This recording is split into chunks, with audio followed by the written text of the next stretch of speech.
Chapter 14:17. When they saw the jade carving send the leg bone flying, everyone present was surprised.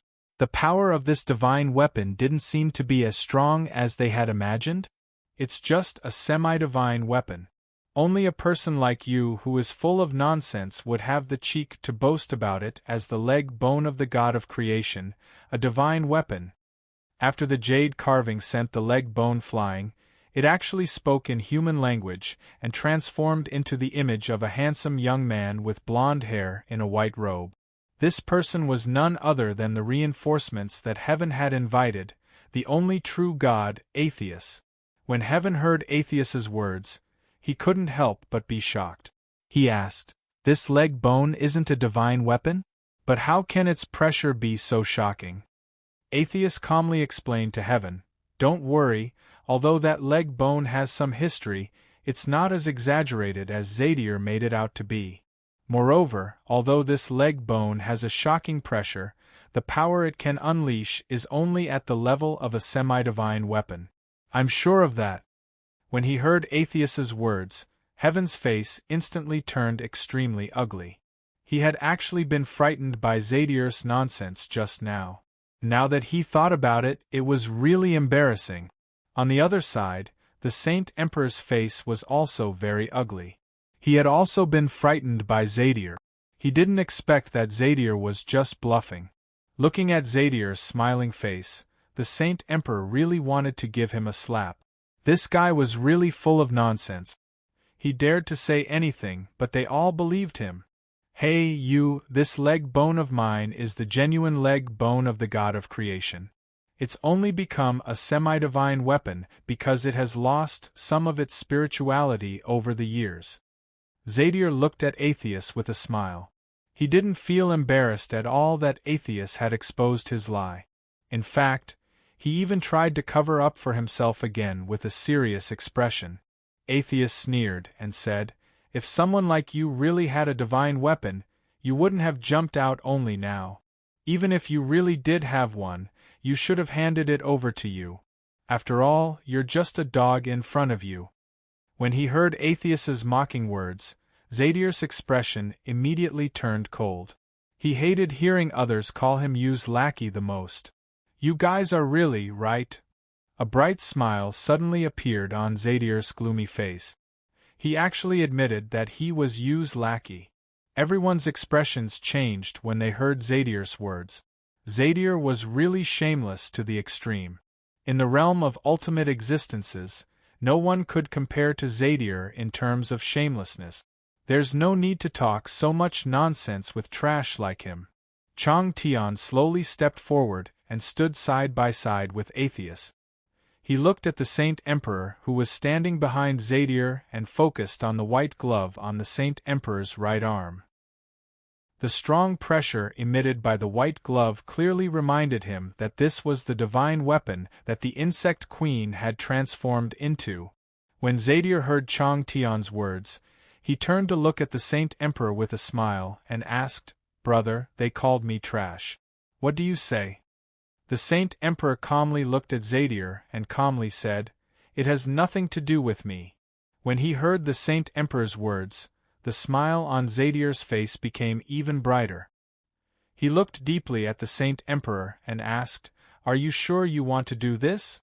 Looking at the extremely strange smile on Zadir's face, the Saint Emperor frowned slightly, but did not say anything.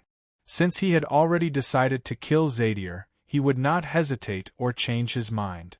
No matter how terrible the outcome would be, he would accept it. Seeing that the Saint Emperor was silent, the smile on Zadir's face disappeared, and he sighed. "Since that's the case, there's nothing more to say. What I said before will come true." In the face of Zadir's threat, the Saint Emperor was still indifferent. If he went back on his words now, it would only make him seem very retarded. On the other side, Chang Tian and Atheus could not help but be surprised when they saw this scene.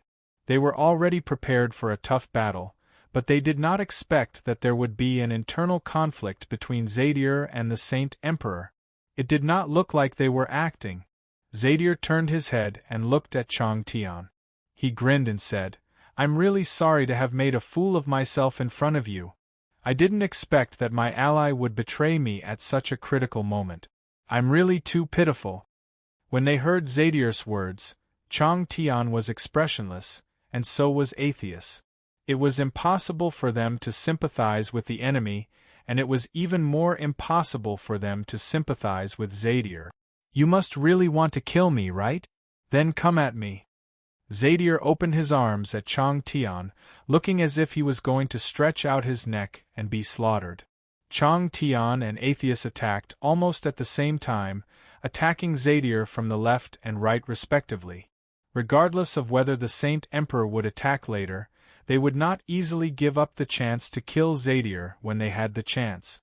When Chang Tian and Atheus got close, Zadier's figure suddenly exploded with a bang and turned into a surge of void divine power, leaving only a leg bone on the ground. He looked extremely lonely. Seeing this, Chang Tian and Atheus's expressions changed slightly. Zadier was actually just a substitute. On the other side, the Saint Emperor's expression suddenly darkened. Along the way, Zadier had never left his line of sight, so there was no chance for him to use a substitute to replace the original body. In other words, Zadier was already a substitute from the moment they set off. Zadier had been on guard against him from the very beginning. When he thought of this, the Saint Emperor's expression became extremely ugly. He felt like a stupid pig that had been fooled by a lunatic like Zadier. "I was careless. I didn't realize that he was a substitute." The Insect Queen was also very surprised and angry at the same time. So many of them had actually been fooled by this lunatic Zadier. This was simply a great humiliation. Just as everyone was having their own thoughts, Chang Tian suddenly received news from the Celestial Emperor that Zadier had appeared in Stansos and had entered District 1.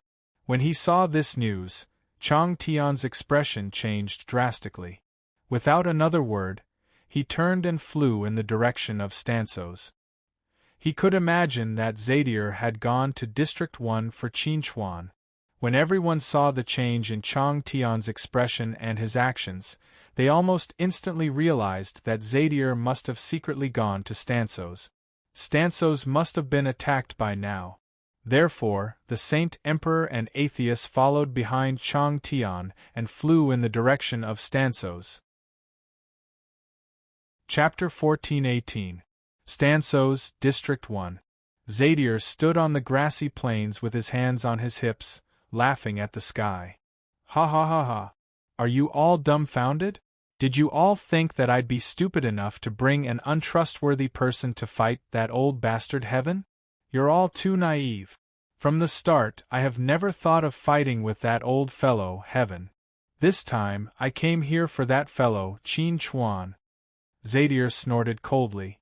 Although he had been in the Sage Monarch continent for a long time, he was still aware of many things that had happened in the celestial cluster. For example, Qin Chuan was attempting to become a perfected being. He would not give Qin Chuan the chance to do so. He wanted to find Qin Chuan before Qin Chuan became a perfected being. Then, he would cripple Qin Chuan's cultivation and bring Qin Chuan back to the Void Empire. Therefore, in order to deceive the heavens and the others, he didn't even hesitate to use his precious leg bone as a sacrifice in order to buy more time. Now, he had achieved his goal. With heaven's speed, it would take at least half a day to return to Stansos from the Iki Nebula. Half a day was enough for him to do a lot of things. Zadier smiled at Tianjiu, who was standing in front of him, and said, "Tell me where Qin Chuan is, and I'll spare your life. After all, I'm here to kill Qin Chuan, not to cause trouble for ants like you." Hearing Zadier's words, Tianjiu's face was expressionless. His tone was very calm as he said, "Kill me if you want." When Zadier heard Tianjiu's answer, he couldn't help but have a playful look on his face. He looked at Tianjiu and asked curiously, "Is it really worth it to sacrifice your life for someone who isn't a Tian people?" Tianjiu did not answer Zadier's question.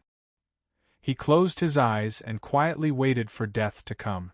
Looking at Tianjiu's expression, Zettel felt insulted. He was a dignified rank 1 magus, a godlike existence. Not only were these people not afraid of him, but they were also asking for death. This was too much. Zadie chuckled as he patted Tianji's shoulder. He then looked at Tianba and Tianqi, who were not far away. You too, if you don't want him to die, you can tell me where Qinchuan is. As long as you tell me where Qinchuan is, I will let him go. Tianba and Tianqi's expressions turned cold when they heard Zadier's words. They did not say a word and had no intention of answering Zadier's question. Tianjiu would not betray Qinchuan, and neither would they. Seeing Tianba and Tianqi's attitude, Zadier couldn't help but ask in embarrassment, "Don't tell me you can't even be bothered to lie to me? Aren't you afraid of angering me and causing me to destroy stanzos in a fit of anger?" Hearing Zadie threaten them with stanzos, Tianqi, Tianba, and Tianjiu were furious. However, they still had no intention of responding to Zadie. As a rank 1 sorcerer, Zadie had an eccentric temperament. No matter what they said or did, they would not be able to affect Zadie or make him change his mind. Therefore, if Zadie wanted to destroy the entire Stanzos city, then Stanzos city's fate had been sealed from the start. Looking at Tianqi, Tianba, and Tianjiu's stubbornness, Zadie was truly enraged. He raised his hand and condensed a ball of void divine power, saying to them, "I will destroy Stanzos right now." As he spoke, Zadie pretended to attack Stanzos. However, he gave up in the end. Zadie gave up on attacking Stanzos not because he did not want to destroy Stanzos, but because he could not do it. That's right, he could not do it. As the headquarters of the Tian people, and the core of the entire celestial cluster, Stanzos had been strengthened countless times by the heavens. Every corner was filled with the power of Oz. In other words, as long as the heavens did not die, no one could destroy Stanzos. It was because of this that Zadie did not destroy Stanzos the moment he arrived. Instead, he took great pains to find traces of Qinchuan. Otherwise, with his character, he would have directly destroyed Stanzos and killed Qinchuan and the others. Wouldn't that have saved him more time and effort? Only the heavens knew that Stanzos had been strengthened by the heavens for generations. No one else knew about this. Under such circumstances, Tianqi, Tianba, and Tianjiu were still unwilling to betray Qinchuan. This was something worthy of admiration. When Zadie saw that these people were still indifferent even though he had already made a move to destroy Stanzos, he was completely enraged. "Since you're all so stubborn and would rather see me destroy Stanzos than betray Qinchuan, then you can all go to hell. I'll send Qinchuan down to accompany you later." As he spoke, Zadie was about to kill Tianjiu. At this moment, the power of thunder descended from the sky and struck him directly. Sizzle. The lightning roamed around Zedile's body, but it did not cause any harm to him. He looked into the distance and saw the figure that was rapidly approaching him. A big smile appeared on his face. Qinchuan looked at Zadie gloomily and said coldly, "Didn't you want to find me? I'm here. Let them go." Upon hearing Qinchuan's words, Zephyr grinned and suddenly slapped Tianjiu's body, killing him on the spot. Seeing this, Qinchuan's pupils suddenly shrank. His face was filled with anger as he cursed at Zadie. "Bastard!"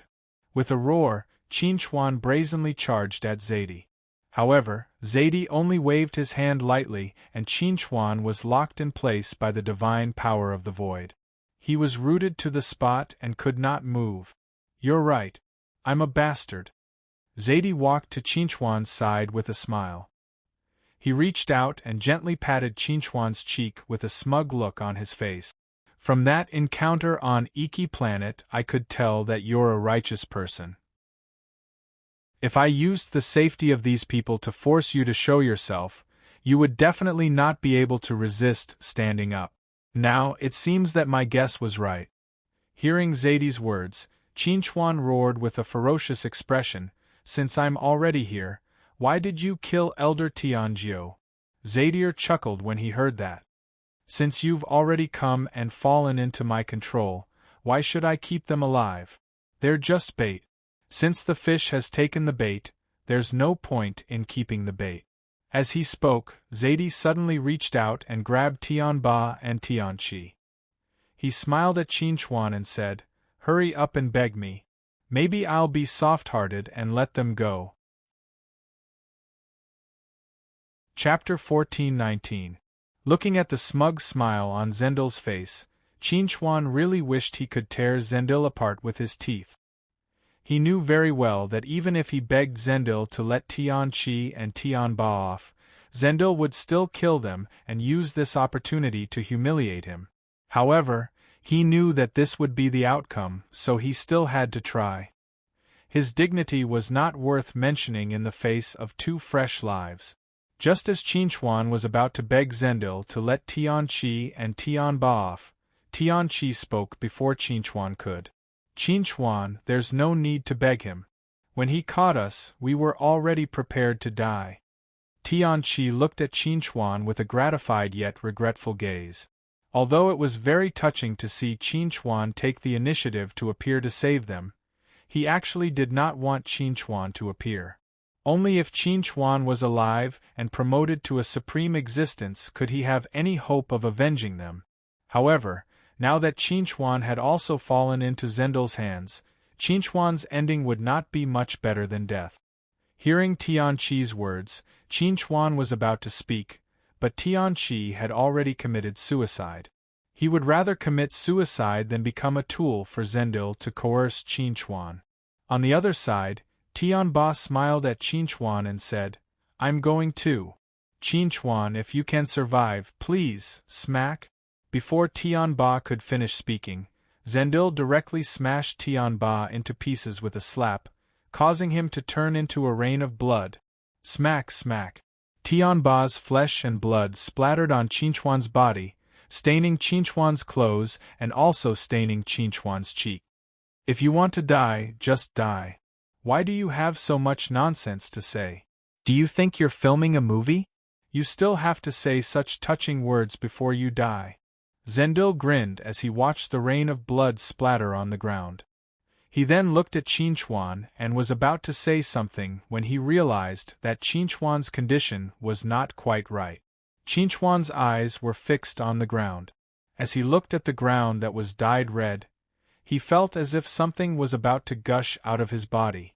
It was surging violently and completely unstoppable. Sizzle!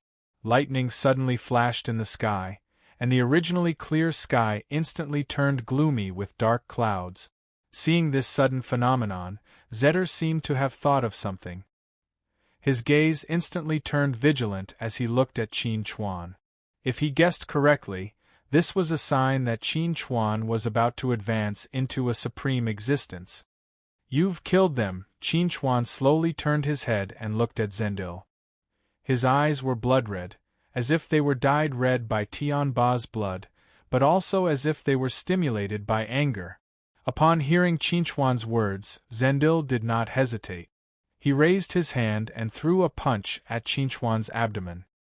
He wanted to defeat Qinchuan first and cripple Qinchuan before Qinchuan was promoted to a supreme existence. Smack! Just as Zendil's fist was about to hit Qinchuan, a strong hand grabbed Zendil's wrist and stopped him. Zendil looked at Qinchuan's hand that grabbed his wrist, and a look of surprise flashed across his eyes. Qinchuan had actually caught his movement and blocked his attack. Didn't this mean that Qinchuan had successfully promoted to a supreme existence? This time, Zendil finally realized the seriousness of the matter. He seemed to have gone too far. "They're innocent," Qinchuan glared at Zendil. If looks could kill, Zendil would have been pierced through countless times by Qinchuan's gaze. "I know they're innocent." Zendil forced a smile at Qinchuan and said, "I can connect to the netherworld and save their souls. But before that, can you let go of my wrist?" Zendil struggled, but he was completely unable to break free from Qinchuan's grip. As a rank 1 magus, his physical body was much stronger than that of ordinary magi, but it was still lacking when compared to Qinchuan. At this moment, he felt pain in his body that he had not felt in a long time. It was a heart-wrenching pain. "You're lying to me. I can feel that their souls have already been destroyed." Qinchuan was not deceived by Zendil. Due to his extreme anger, he subconsciously tightened his grip on Zendil's wrist. It was also at this moment that Qinchuan realized that he had grabbed Zendil's wrist. His previous actions were purely a subconscious act of self-protection. Qinchuan lowered his head to look at his arm, and a complicated expression flashed across his face. He said softly, "So? I've already promoted." At this moment, Qinchuan, who had just advanced to a supreme existence, did not feel any joy in his heart. There was only a faint sadness and self-blame. If he had advanced to a supreme existence earlier, perhaps Tianqi, Tianba, and Tianju would not have died. Bang. Taking advantage of Qinchuan's lowered head, Zendil suddenly raised his right hand and blasted Qinchuan with a ball of void divine power that he had secretly gathered. The powerful void divine power sent Qinchuan flying, and Zendil's wrist finally broke free from Qinchuan's grip. Looking at Qinchuan, who had been sent flying, Zendil sneered and said, "So what if you've promoted? You're still a fool, a piece of trash." "What are you talking about?" Suddenly, Qinchuan's voice rang out from behind Zendil. Zendil's expression changed abruptly, and he subconsciously turned around to attack Qinchuan. However, Qinchuan had already anticipated this. He grabbed Zendil's wrist and suddenly exerted force, flinging Zendil into the air. After Zendil's body flew into the air, Qinchuan's figure instantly caught up.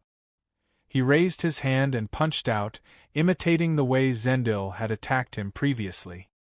He ruthlessly hit Zendil's abdomen. As a rank 1 magus, Zendil could swear that he had never experienced the feeling of being hit in the abdomen before. This punch felt like it was going to shatter all his internal organs and then crush them into powder. The intense pain almost caused Zendil to lose consciousness for a short while. Crackle. When Zendil regained consciousness, he suddenly heard the roar of thunder.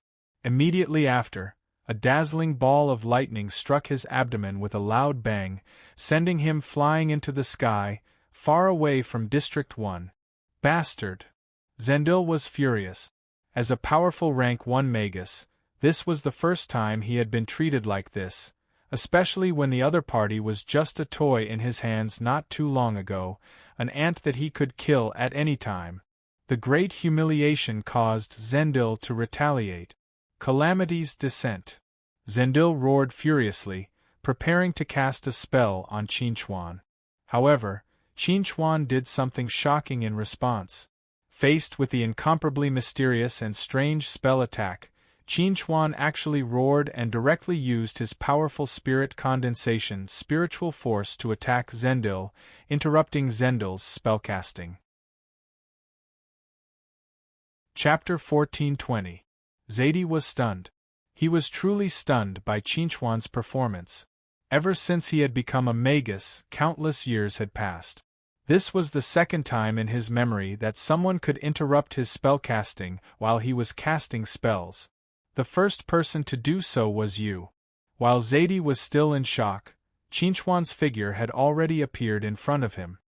He violently swung his fist and viciously struck Zadie's cheek. Terrifying lightning suddenly erupted, and while Zadie's face was charred black, it also sent him flying again. "You killed them, so you should pay for it with your life." Qinchuan roared, venting all the anger, pain, self-blame, and regret in his heart on Zadie. Again and again, punch after punch, he beat Zadie up like a human sandbag. Qinchuan's series of venting attacks stunned Zadie. As a grade 1 magus, the thing he feared the most was being closed in on. In the past, if someone wanted to get close to Zadie, Zadie had 10,000 ways to get rid of them. But now, Zadie had used up all his tricks, but they were all useless. Damn it! How can this be? Zadie was furious. He had never encountered such a situation before. He had great strength, but he could not use it at all. Whether it was void divine force or his spells, they were all useless in front of Qinchuan. They could not have any effect, and this made Zadie feel a deep sense of helplessness and despair. If Zadie had known that Qinchuan, who had become a supreme existence, would be such a terrifying existence, he would never have killed Tianba in front of Qinchuan. If he could start over again, he would definitely kill Qinchuan at the first opportunity. He would definitely not give Qinchuan any chance. It was just a pity that Zephyr did not have the ability to reverse time and could not return to the past.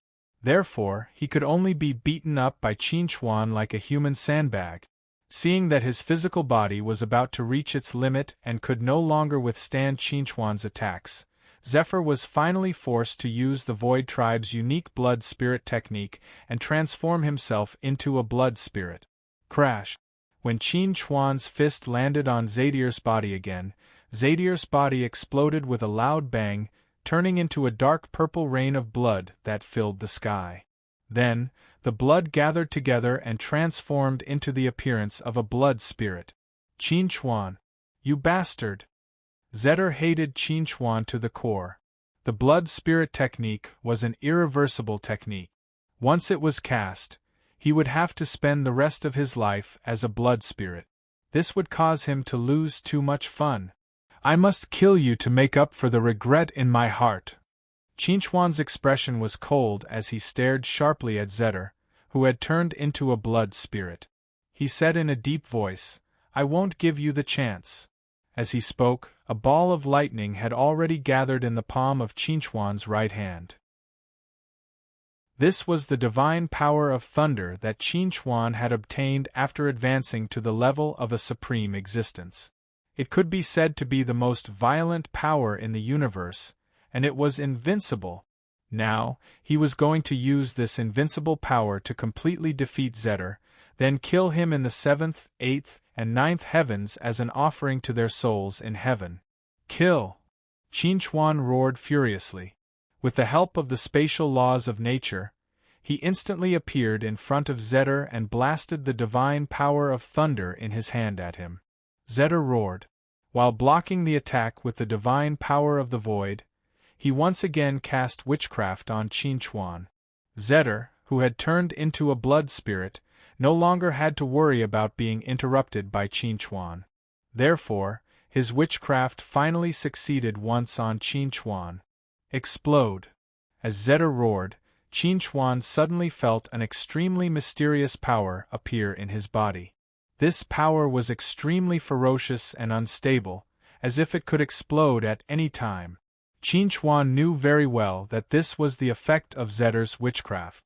Even as a supreme existence, he could not ignore the threat that Zedder's witchcraft posed to him. This time, Qinchuan finally experienced the power of a rank 1 magus. Due to the threat of the mysterious power in his body, Qinchuan's attacking rhythm was inevitably affected. Zedder took this opportunity to widen the distance between him and Qinchuan. At the same time, he took out a white skull. The skull's mouth kept snapping, and in the blink of an eye, it appeared in front of Qinchuan and viciously bit down on Qinchuan's shoulder. The moment the skull bit down on Qinchuan's shoulder, the divine power of thunder in Qinchuan's body surged uncontrollably into the skull's mouth. Qinchuan was shocked and subconsciously wanted to send the skull flying. However, at this moment, the mysterious power in his body suddenly exploded. Boom! Qinchuan's body was violently impacted by the explosion. Seeing that Qinchuan's body was about to explode under the impact of the explosion, Qinchuan's figure transformed into a golden dragon that covered the sky. With the golden dragon's strong body, he forcibly withstood the impact of the explosion. At the same time, the skull was also freed. When the skull tried to bite Qinchuan again, the dragon's tail attacked and shattered the skull with a bang. Roar. Qinchuan roared at the sky, and then suddenly spat out a blazing dragon's breath at Zedder. Golden lightning filled the air, and its lethality was astonishing. In the face of Qinchuan's attack, Zedder quickly retreated, not daring to touch it at all. He had a premonition that if he was entangled by this dragon's breath, even if he did not die, his vitality would be greatly damaged. Zeder, who was dodging the dragon's breath, did not notice that a huge spatial portal had quietly appeared behind him, and a thick golden dragon's tail stretched out from it. Divine Dragon Tail Whip. When the dragon's tail came close to Zeder, Zeder finally realized the impending danger. He wanted to dodge, but it was already a little too late. The powerful dragon's tail swept across Zeder, and the huge impact almost instantly shattered Zeder's blood-spirit body, turning it into a rain of blood that filled the sky again. When the rain of blood condensed and took shape again, it was smaller than before, and its aura was much weaker. Qin Chuan, I'll definitely kill you. At this time, Zeder, who was seriously injured, had lost at least 30% of his combat strength. This made Zeder, who was not Qin Chuan's match to begin with, want to retreat immediately. After leaving such a vicious sentence, Zeder wanted to escape, but Qin Chuan wanted to finish the job in one fell swoop. He had no intention of letting Zeder go at all. You killed Elder Tianba and the others, and now you want to run away? Qin Chuan roared angrily. In his dragon form, he directly cast the space freezing technique, freezing the space within a radius of 10,000 miles with Zeder as the center. Chapter 14:21. At that moment, Zadie was trapped in a frozen space. It was as if he had fallen into a deep swamp and could not move an inch. At the same time, several figures appeared in the distant sky. They were Chang Tian, who had returned at full speed, as well as Atheus and the Saint Emperor, who were chasing after Chang Tian. When Qin Chuan and Zadie were fighting, Chang Tian and the others had already noticed the battle fluctuations here. Now that they were nearby, they were shocked when they saw Qin Chuan, who had transformed into a golden dragon, and Zadie, whose aura was weak and trapped in a frozen space. No one had expected that Qin Chuan would actually beat Zadie into such a miserable state.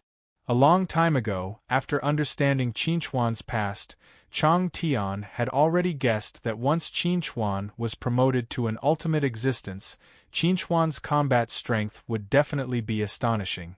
However, Chang Tian had not expected that Qin Chuan's combat strength would actually be so astonishing that he could beat Zadie into such a miserable state.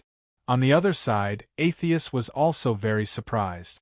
At the same time, he actually saw the shadows of the ancestral Gragon and Yu in Qin Chuan. As the only person present who had seen Yu and the ancestral Gragon at the same time, Atheus only had 4 words for Qin Chuan. The student has surpassed the master.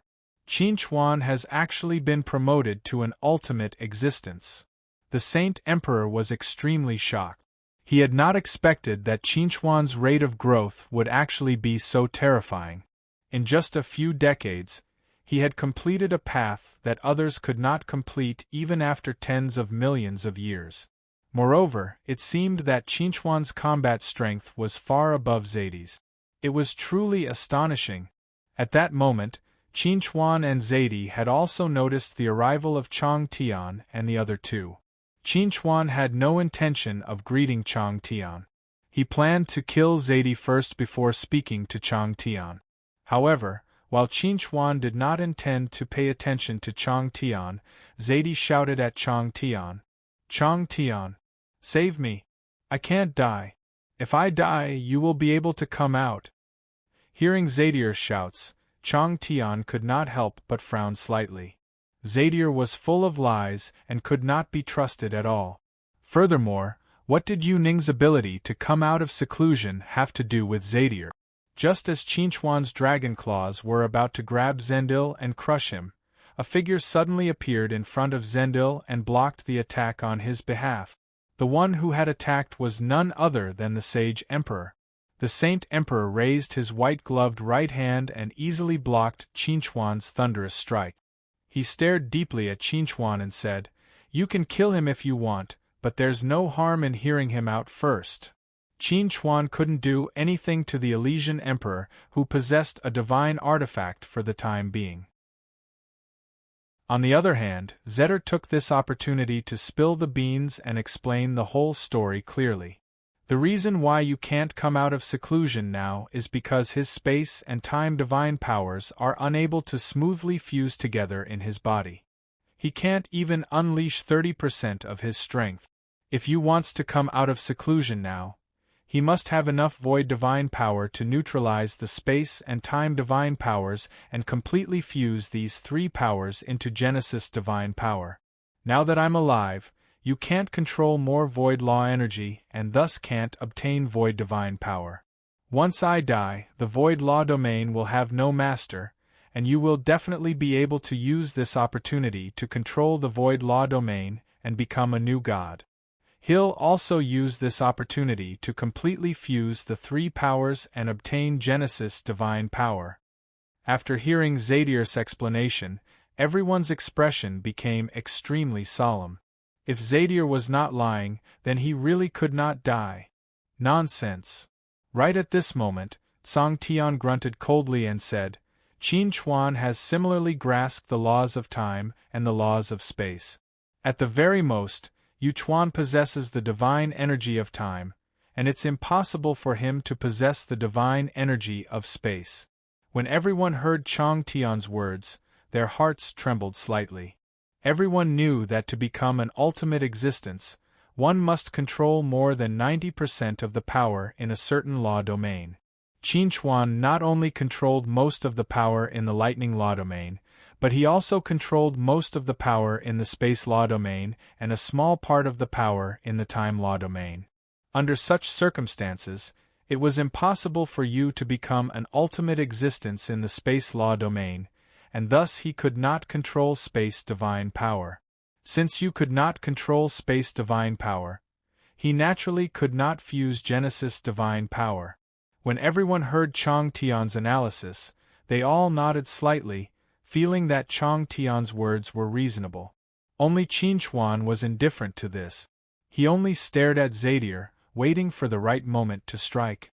When the Holy Emperor heard Chong Tian's words, he turned to look at Zadier and asked, "What else do you have to explain?"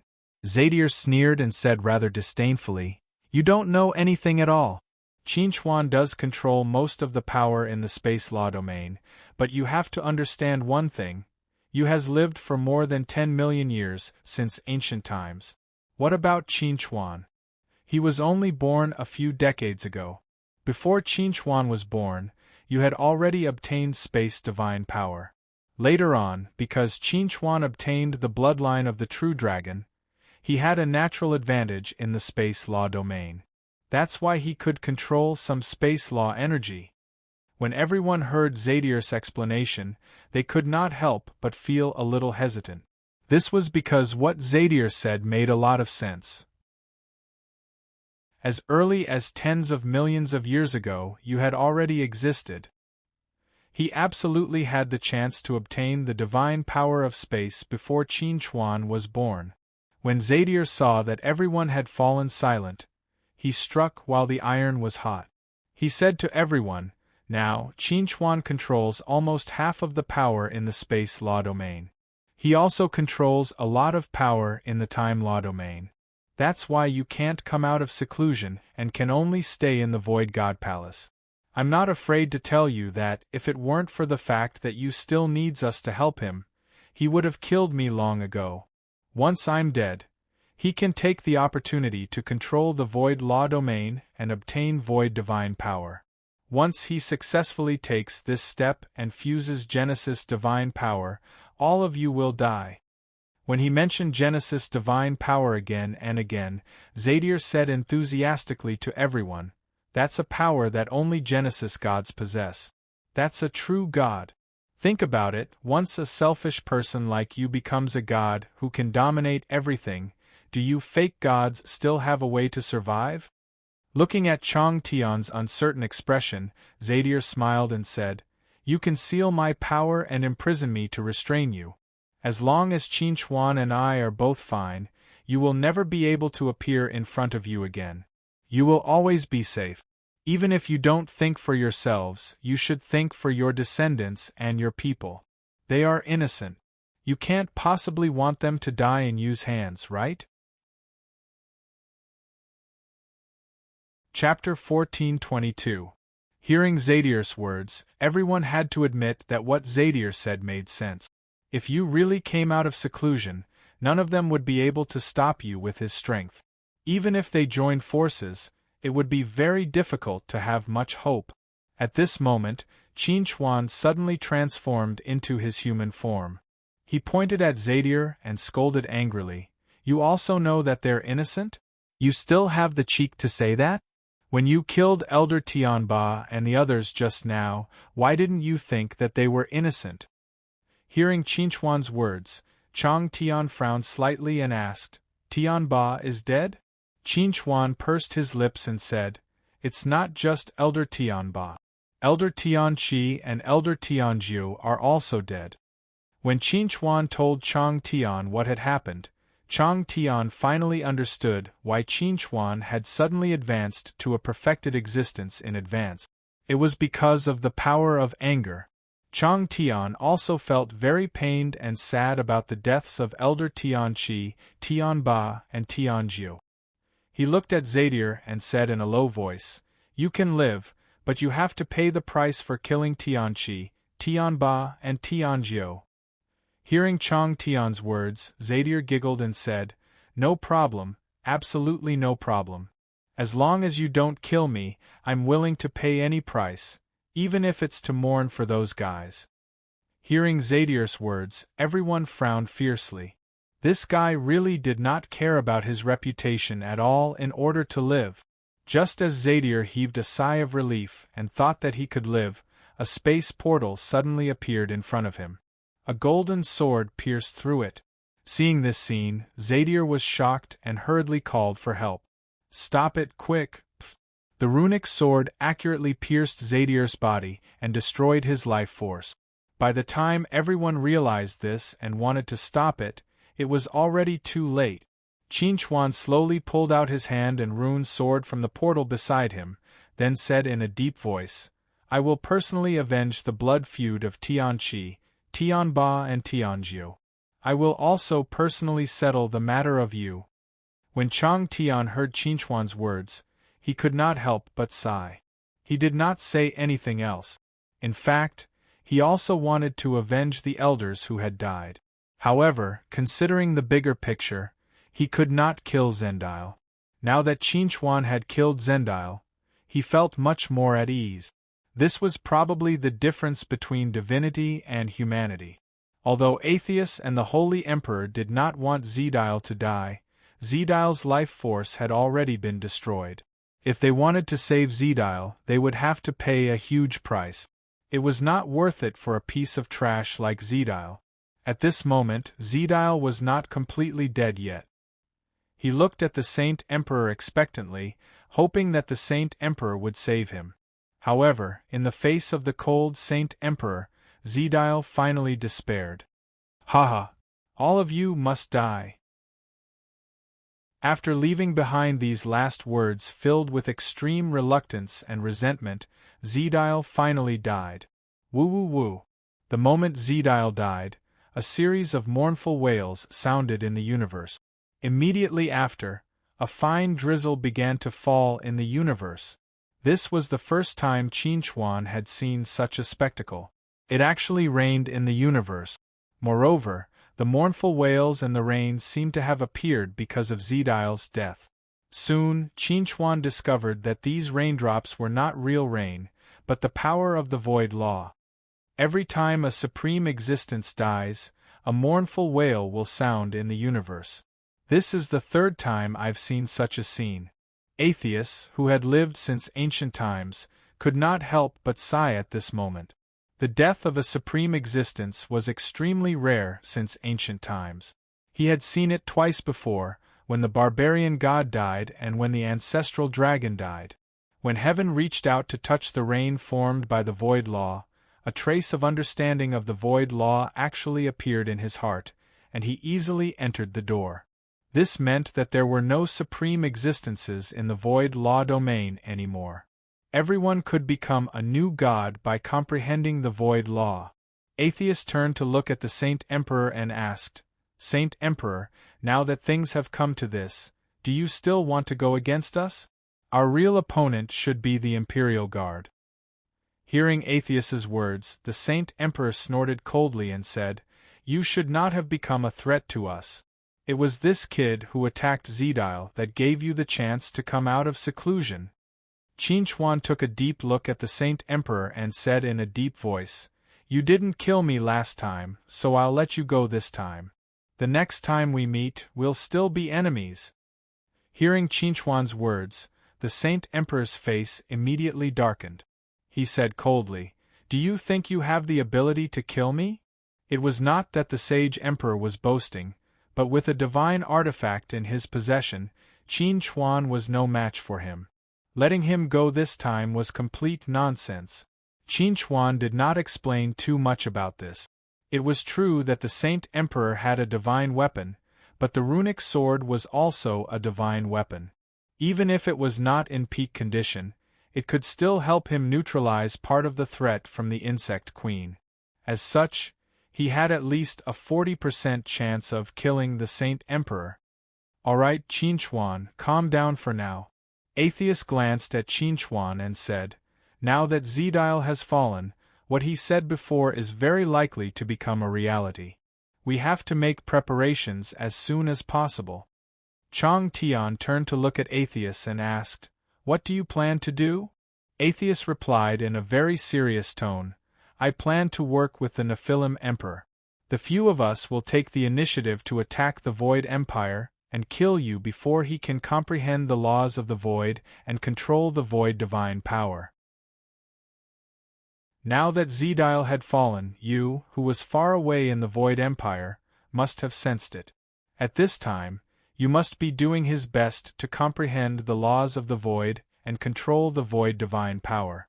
Once you could do that, he would be able to fuse the Void divine power, space divine power, and time divine power to obtain the Creator's divine power.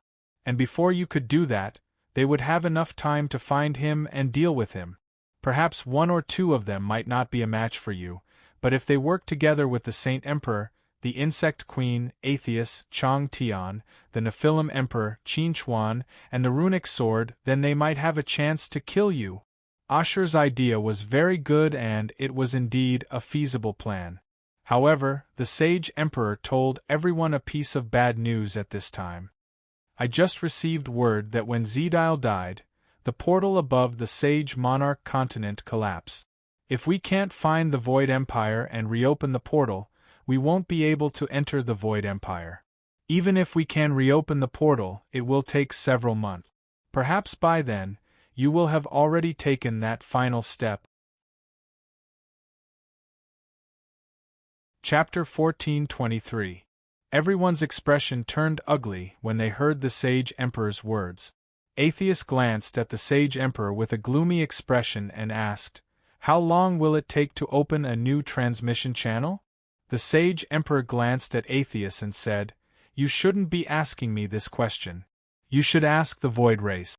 Right now, only the Void Race can locate the Void Empire and open a transmission channel. However, according to my experience, it will take at least 3 months. If it's slow, it'll take half a year." Everyone frowned when they heard the Sage Emperor's answer. 3 months was already an extremely long time to them, let alone half a year. With Yu's talent, 3 months was enough for him to do too many things. "Perhaps we have another way to stop you." At this moment, the Insect Queen's figure slowly appeared behind the Sage Emperor. She placed her hands on the Sage Emperor's shoulders and rested her chin on the back of her hands. Only her face was exposed to everyone. Everyone's expression changed when they saw the Insect Queen. As an existence similar to the Insect Queen, Atheist couldn't help but take a few more glances at the Insect Queen.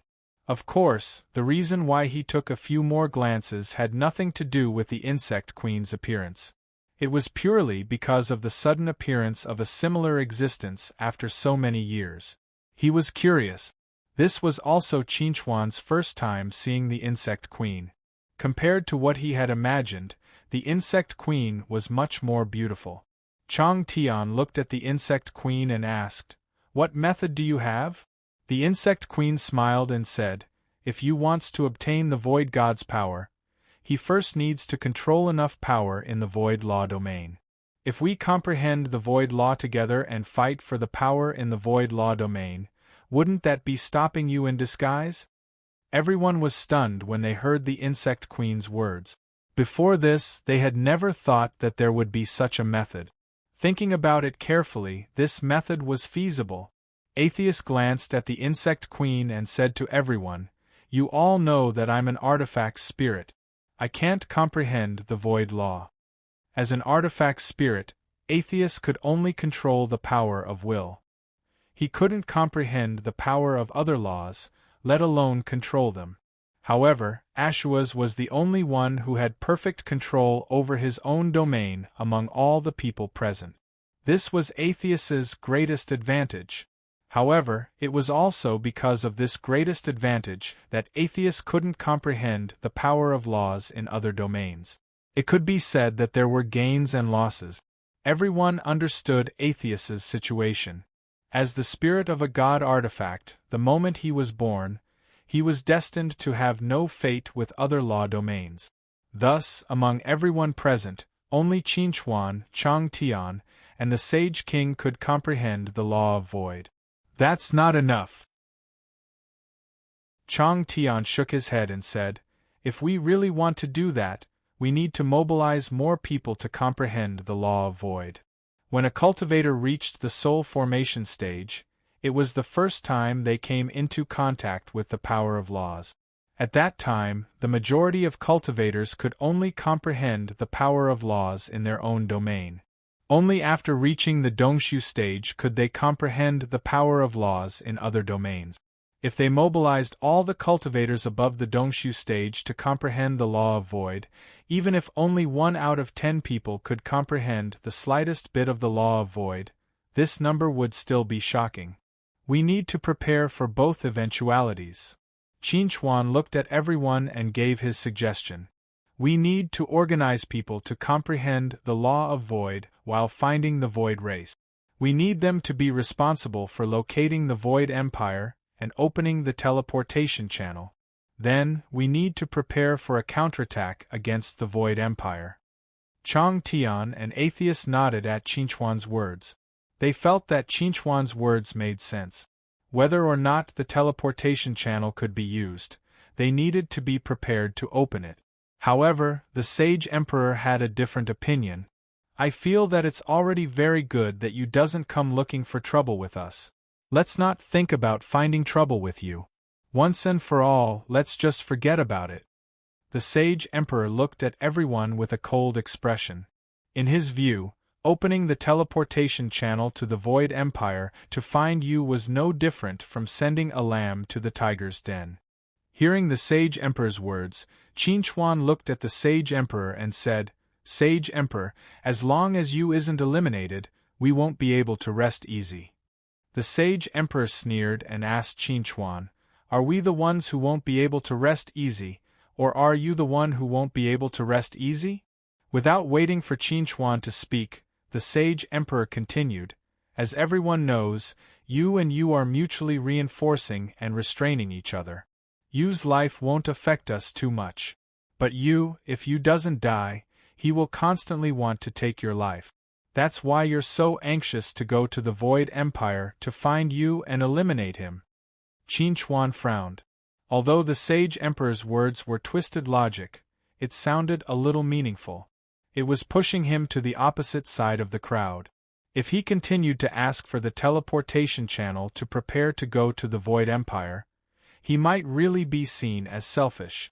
"You bastard, we've already reached this point and you still want to have internal friction?" Chang Tian frowned and looked at the Sage Emperor.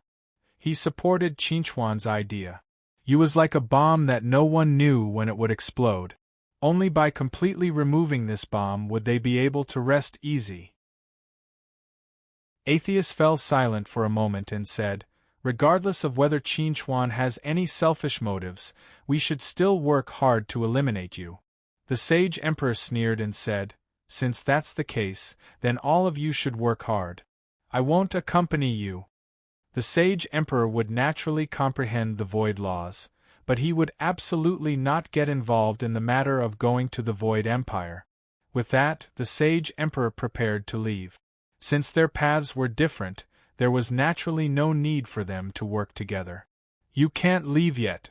Suddenly, Qin Chuan spoke again. The sage emperor couldn't leave before the matter was resolved. When the sage emperor heard Qin Chuan's words, he slowly turned around and looked at Qin Chuan with a smile that was not a smile. He asked, "You want to fight with me?" Qin Chuan shook his head and said, "I don't want to fight with you. I just want to remind you that when you go back, remember to send out a notice that Zerg has been defeated. You should face the issue of compensation. If this matter isn't resolved, don't even think about leaving." Qin Chuan still hadn't forgotten about this matter. He wanted to seek justice for the soldiers of the endless allied army who had sacrificed themselves on the battlefield. He absolutely couldn't let the matter of Zerg taking the initiative to start the war go just like that. Chapter 1424. Upon hearing Qin Chuan's words, Chang Tian and Atheus were slightly stunned. They did not expect Qin Chuan to still be thinking about the previous war. Although the war had just ended, they did not pay much attention to it. They were in high positions and naturally paid attention to important matters. In other words, although the war was huge and involved many forces, it was still a small matter in their eyes. Atheus could not help but recall what Chang Tian had said to him not long ago. Qin Chuan was probably the only person in the world who could remain human in the face of the temptation of being called a god. A person. This was Qin Chuan's position and understanding of himself. "Saint Emperor, you should give us an explanation." Chang Tian turned his head to look at the Saint Emperor with a sharp glint in his eyes. Although the Saint Emperor had the help of the Insect Queen, they had one more person on their side. Their battle power was obviously stronger than the Saint Emperor and the Insect Queen. If the Saint Emperor could not show a satisfactory attitude today, they might have to take action to keep him here. After all, the Saint Emperor was not on the same side as them. "I agree with Chang Tian. Saint Emperor, your Zerg colluded with the Void Empire and invaded the Deus Cluster. You should give us an explanation." Atheus stood firmly on the side of Chang Tian and Qin Chuan. In that war, the Deus Cluster suffered the most losses. Now that this matter was brought up, he naturally had to express his attitude. Chang Tian's expression was extremely gloomy in the face of Qin Chuan and the other two's resolute attitude. Today, a god had already fallen. It did not make much of a difference if he died. "Well done." The Saint Emperor gritted his teeth and said in a deep voice, "After I return, I will let my subordinates deal with this matter. The compensation that you deserve will not be a single cent less." Even a madman like Zadier knew to lower his head and admit defeat when he realized that he was in a dangerous situation and seek a chance to live. A wise person like the Saint Emperor naturally knew what to do and what to choose. Seeing the Saint Emperor's attitude, Qin Chuan's expression did not ease. He looked at the Saint Emperor and said, "I still have one more thing to deal with." Hearing Qin Chuan's words, the Saint Emperor's expression immediately became extremely ugly. He gave Qin Chuan a deep look and said, "Qin Chuan, don't go too far." Qin Chuan did not care about how angry the Saint Emperor was. He only wanted to seek justice for those who had died. In the past, although I did not have many friends in the capital of Trump, there were still a few people who I missed. Because of me, they were mercilessly massacred by Zerg. The entire capital of Trump became a ghost town overnight. This is the sin that Zerg has committed. You must pay for it. That's right. Qin Chuan had always remembered the destruction of the capital of Trump. Back then, he had said that he would make Zerg pay with his blood. Now that he had the strength to threaten the Saint Emperor, it was time for him to fulfill his promise. The Saint Emperor frowned fiercely. He was not the one who gave the order back then. It was the Gold Army's General Wazi.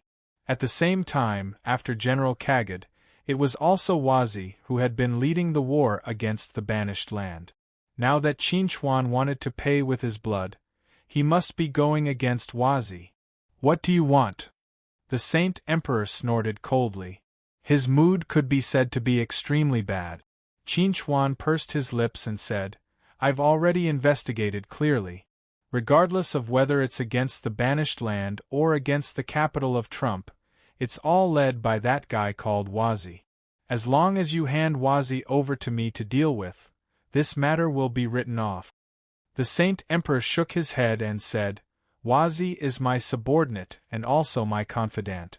If I hand him over to you to deal with, where will my prestige as the Saint Emperor go? What will the other people in my race think of me? Although the Saint Emperor's words sounded like a rejection, he was actually lowering his head to Qinchuan. As long as Qinchuan could think of a way to let him off, he would pinch his nose and accept this matter. Naturally, Qinchuan understood what the Saint Emperor wanted to say. He smiled faintly and said, I'll make sure that Wordsworth disappears without a trace. When the time comes, you just need to send someone to investigate this matter. Naturally, I won't leave any evidence for you to investigate me. This way, after some time, no one will remember Wordsworth. Hearing Qinchuan's words, although the Saint Emperor was extremely displeased, he still agreed. He snorted coldly and said, We'll do as you say. What else do you want? You can say it all in one go. Qinchuan smiled and said, Not for now. But if your Zerg continues to target us humans and demons, then I'll definitely seek justice from you. If that's the case, then I'll take my leave. The Saint Emperor's face was ashen. He flicked his sleeves and left. If it weren't for Chang Tian and Atheist glaring at him, he would definitely teach Qinchuan a lesson. After the Saint Emperor left, Qinchuan turned and bowed to Chang Tian and Atheist. He said gratefully, Thank you, seniors, for supporting me. If it weren't for your support, the Saint Emperor definitely wouldn't have lowered his head so easily. Hearing Qinchuan's words, Chang Tian chuckled and said to Qinchuan, We're allies and friends. Naturally, we have to help each other. Moreover, you've helped us Tian people a lot in the past. This is just a small matter. On the other side, Atheist looked at Qinchuan and suddenly said, I just remembered that you've killed many people from the One God sect, including Province and Red Archbishop Sam. Hearing Atheist's words, Chang Tian frowned slightly but did not say anything. Qinchuan asked Atheist, Senior, how do you want to deal with those things? Atheist looked deeply at Qinchuan and said, Forget it. Considering that you've saved countless soldiers of the One God sect and helped us take back the Deus cluster, we'll cancel out this grudge in favor. Qinchuan nodded slightly and said to Atheist, Senior, you're magnanimous. I admire you. Since things have come to this, let's call it a day. Atheist looked at Qinchuan and then at Chang Tian and said, When you two go back, don't forget to comprehend the laws of the void. The sooner, the better. Chang Tian nodded and said, Of course we won't forget. I'll leave the matter of finding the void race and opening the transmission channel to you. Chapter 1425. In the Void Empire. In a dark palace, a tall figure in a black robe stood in front of the window, gazing at the faint purple moon outside. His expression was obscure, as if he was reminiscing about something, but also as if he was lamenting about something. His name was Yu, and he was the first human emperor. The day I've been waiting for has finally arrived. Zetter has fallen, and the void law domain is devoid of gods. I can enter it and take the opportunity to become a god of creation. Qinchuan, wait for me. I'll come and find you. As he murmured to himself, streaks of dark purple energy suddenly appeared around you. They actually originated from the same source as Zetter's void divine power. Zetter had only just fallen, but you had already obtained the void divine power. When Qin Chuan and Chang Tian returned to Stansos, almost all the important figures of the Tian people had already gathered in District 1. Everyone stood at the spot where Tian Qi, Tian Ba, and Tian Jiu had fallen, silently mourning. Everyone's expressions were extremely sorrowful. A hint of guilt appeared on Qinchuan's face when he saw this. He pursed his lips and said to everyone, "Zetter came for me. Tian Qi, Tian Ba, and Tian Jiu were killed because of me. I'm really sorry." The celestial Dharch shook his head when he heard Qinchuan's apology. He said to Qinchuan, "Qinchuan, we don't blame you. Most of us were in District 1 when this happened, and we saw what happened. You tried very hard to save them. Zetter is the one at fault, not you." "Yes, Zetter is the one at fault." Thelon looked at Qinchuan with a serious expression. "Not only should we not blame you, but we should even thank you. You killed Zetter and avenged Tian Qi, Tian Ba, and Tian Jiu." Everyone agreed with the celestial Dharch and Thelon. Although they were heartbroken over the sacrifice of the three elders, they would not forcefully blame Qinchuan for this. That would be wrong.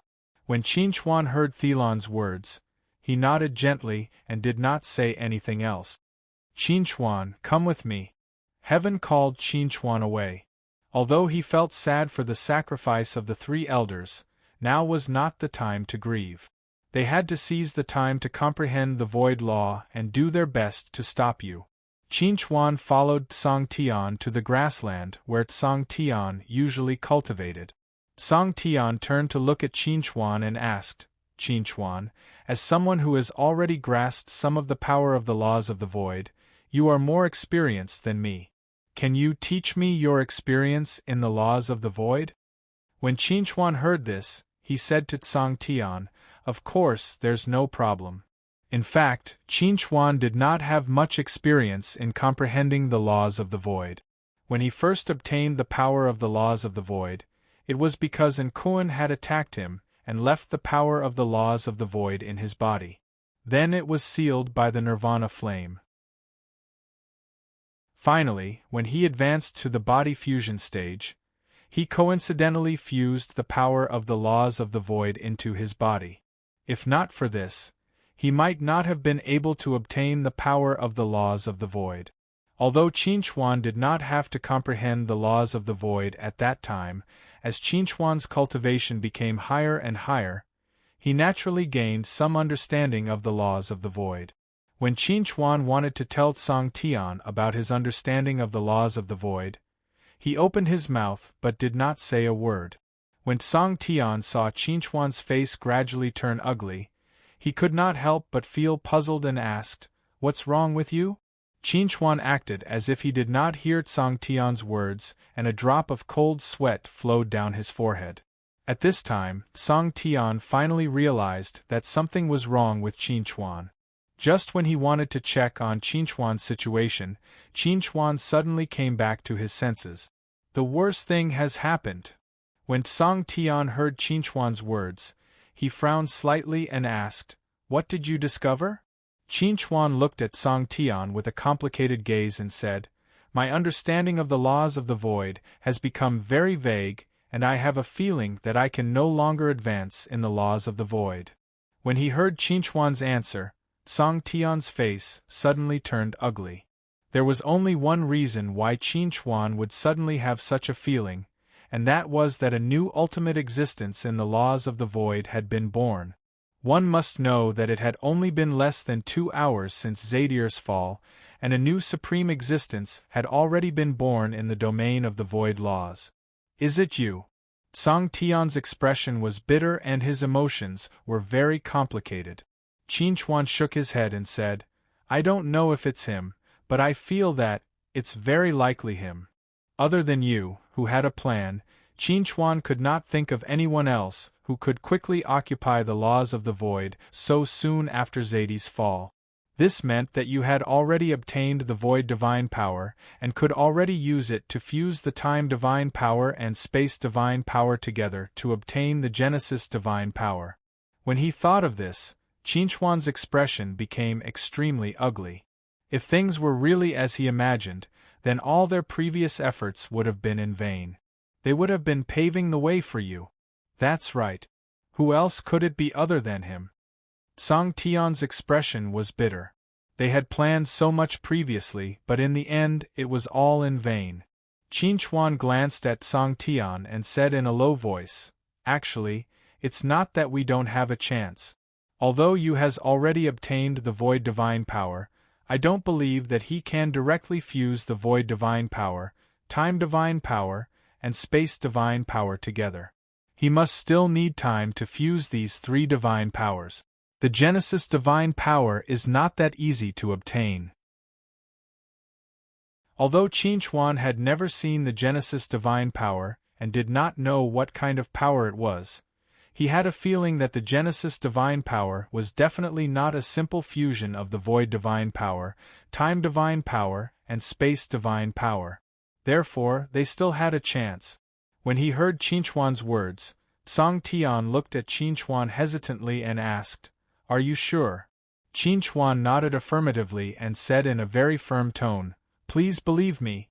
As long as I'm alive, you will not be able to control the full power of the laws of space and time." He must still be lacking something. Song Tian's eyes gradually lit up when he heard this. He clenched his fists and said, "That's right. We still have a chance." As a supreme existence who had been famous for a long time, Song Tian adjusted his state of mind very quickly. In just a moment, he calmed down and began to plan for the future. "We need to contact Atheus and the Void Tribe. We need to open a portal in the shortest time possible and then find you." Chapter 14:26. When Atheus learned from Qin Chuan that you might have already obtained the Void God's power, he was on his way to the Io star cloud, Tiger Fong's star, to search for the Void Tribe. This news made Atheus's feelings very complicated. On one hand, he did not agree with using the Void Law to delay or prevent you from obtaining the Void God's power. This was because he felt that there were too many uncertainties in this method, and it was not reliable. On the other hand, he felt that a person like you must be completely eradicated. As long as you was alive, there would definitely be risks. Now that there was a problem with their previous plan, they could only wait for the teleportation channel to be opened and take the initiative to enter the Void Empire to find you. They could then eliminate this hidden danger by killing you. This was in line with Atheus's expectations. "How many years has it been since we last met after I lost to you?" Atheus murmured softly. His cold face could not help but reveal a trace of humiliation. For thousands of years, he had always regarded his defeat to you as the greatest humiliation of his life. Now that there was a chance to redeem himself, he would definitely not give it up so easily. When Atheus arrived at the Tiger Fong star and found Galaska was leading the Void Tribe to build their new home. Galaska was very surprised by Atheus's visit. Junior Galaska greets the one true God Atheus. Although Galaska had heard of the one true God Atheus's name countless times in the past, this was the first time he had seen Atheus in person. At the same time, Galaska was very curious about Atheus's intentions. Atheus did not beat around the bush and directly asked Galaska, "Does the Void Tribe have a way to locate the Void Empire and open the teleportation channel to the Void Empire?" Galaska was slightly taken aback by Atheus's question. Locate the Void Empire? Open the teleportation channel? What was that for? Looking at the stunned expression on Galaska's face, Atheus simply explained, "Not long ago, Zadie died at the hands of Qin Chuan. Now, our only enemy is you. We are going to the Void Empire to get rid of this guy." Galaska's face was filled with shock when he heard Atheus's explanation. He said in disbelief, "Zadie died too?" Atheus nodded and said, "That's right. Qin Chuan killed Zadie. When we arrived, he had already defeated Zadie. I don't know the details of the battle." Although Galaska believed that Atheus would not lie to him about such matters, he still felt like he was living in a dream. Zadie had actually died at the hands of Qin Chuan. This was simply too unbelievable. He had heard about Zadie's descent a while ago and knew that Zadie had advanced to a rank 1 magus. If Qin Chuan had the strength to kill Zadie, didn't that mean that Qin Chuan had also advanced to a supreme existence? Qin Chuan, he has also advanced to a supreme existence? Galaska felt his mouth dry up. When he first met Qin Chuan was only at the body fusion stage. It had only been a few years, but Qin Chuan had already grown to such an astonishing height.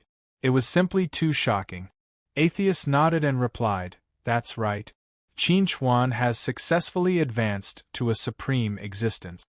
Galaska couldn't help but cry when he heard Atheist's confirmation. He choked with sobs and said, "Arcane Church, you didn't misjudge him. Qin Chuan really did it. He really avenged you." Atheist frowned slightly when he saw Galaska crying bitterly. He then said to Galaska, "Don't be so agitated. Answer my question first before we talk about anything else." Galaska continued to cry when he heard this and said to Atheist, "We can locate the Void Empire and open the teleportation channel.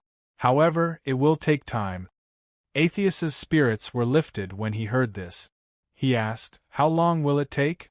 Galaska replied, "With the strength of my entire race, it will only take about 4 months."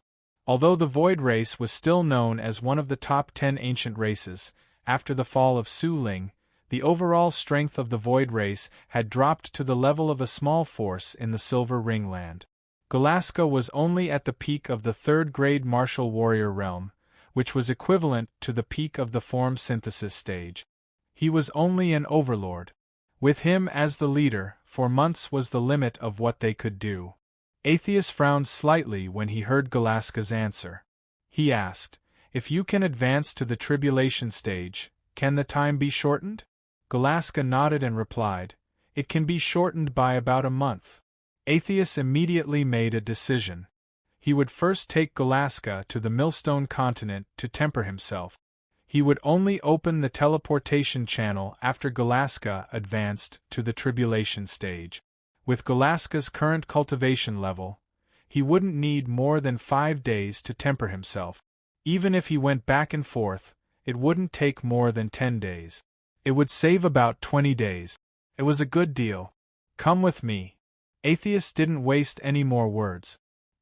He grabbed Galaska's shoulder and flew toward the Millstone continent.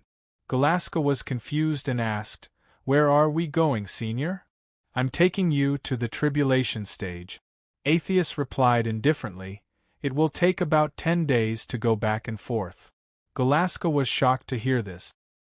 He didn't know how Atheist had calculated the time, but as a mere body fusion stage overlord, he didn't have to doubt Atheist's words. "Senior, please allow me to send a message to my race and have them set up the teleportation channel immediately. This will save us more time." Galaska knew that Atheist wanted to help him advance to the tribulation stage in order to save time, so he would naturally think of a way to save as much time as possible. Atheist nodded and said, "That's good." Atheist suddenly turned to Galaska and asked, "Your Void tribe seems to have abandoned the Warlock and Warrior system. Why is that?" Atheist had discovered that all of the Void tribe members on the Tiger Fong star were cultivators. None of them had chosen the traditional Warlock and Warrior system of the Void Empire, which was why he asked this question. Galaska replied, "This universe is not suitable for the development of the Warlock and Warrior system, so we had no choice but to switch to the cultivation system." Chapter 14:27. Upon hearing Galaska's answer, Atheist nodded, "So that's how it is." As he spoke, Atheist asked, "By the same logic, is the Void Empire also unsuitable for cultivation?" Upon hearing Atheist's question, Galaska instantly understood Atheist's meaning and asked, "Senior, are you trying to say that you is unable to cultivate in the Void Empire?" Atheist nodded, "That's right, that's what I want to say." Galaska replied, "The Void Empire is known as the Dark Universe, while our universe is known as the Bright Universe. Since the Void Empire's sorcerers and warriors are unable to cultivate in the Bright Universe, then the cultivation system of the Bright Universe is naturally unable to cultivate in the Dark Universe as well. This is something I am certain of. Upon hearing Galaska's answer, Atheus raised his eyebrows. If that's the case, after millions of years, Yu's strength shouldn't have improved at all. However, nothing is absolute. After so many years, perhaps Yu has already switched to sorcerers and warriors. From the fact that he can control the law of the void in such a short time, he should have many trump cards and methods that we don't know about. Galaska was shocked. Yu has already mastered the law of the void? Didn't Jadder just die not long ago? Atheus nodded. Yu has indeed mastered the law of the void. This is something we didn't expect.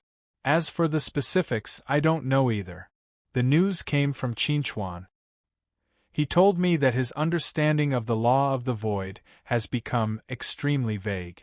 This means that a barrier has appeared in the law of the void. This can only happen in the law of the void when a supreme being is born. Atheus continued, of course, this can only be felt by those of a higher realm. You guys don't have a clear perception of it. After hearing Atheus's explanation, Galaska frowned slightly. After thinking for a while, he said to Atheus, perhaps I know how you managed to control the void law domain in such a short time. Or perhaps he just temporarily forbade others from comprehending the void law. Upon hearing Galaska's words, Atheus immediately asked, what's going on? Galaska replied, according to the records of our race, when the Void Empire was founded, there was a special creature called the Void Beast. The Void Beast has a very special ability, which is to devour the power of the laws of space. However, the Void Beast will not digest the power of the laws of space after devouring it. Instead, it will store it temporarily, and after a while, it will slowly release the power of the laws of space. Before the Void Spirit was born, many people in the Void Empire would raise a Void Beast to devour the power of the laws of space.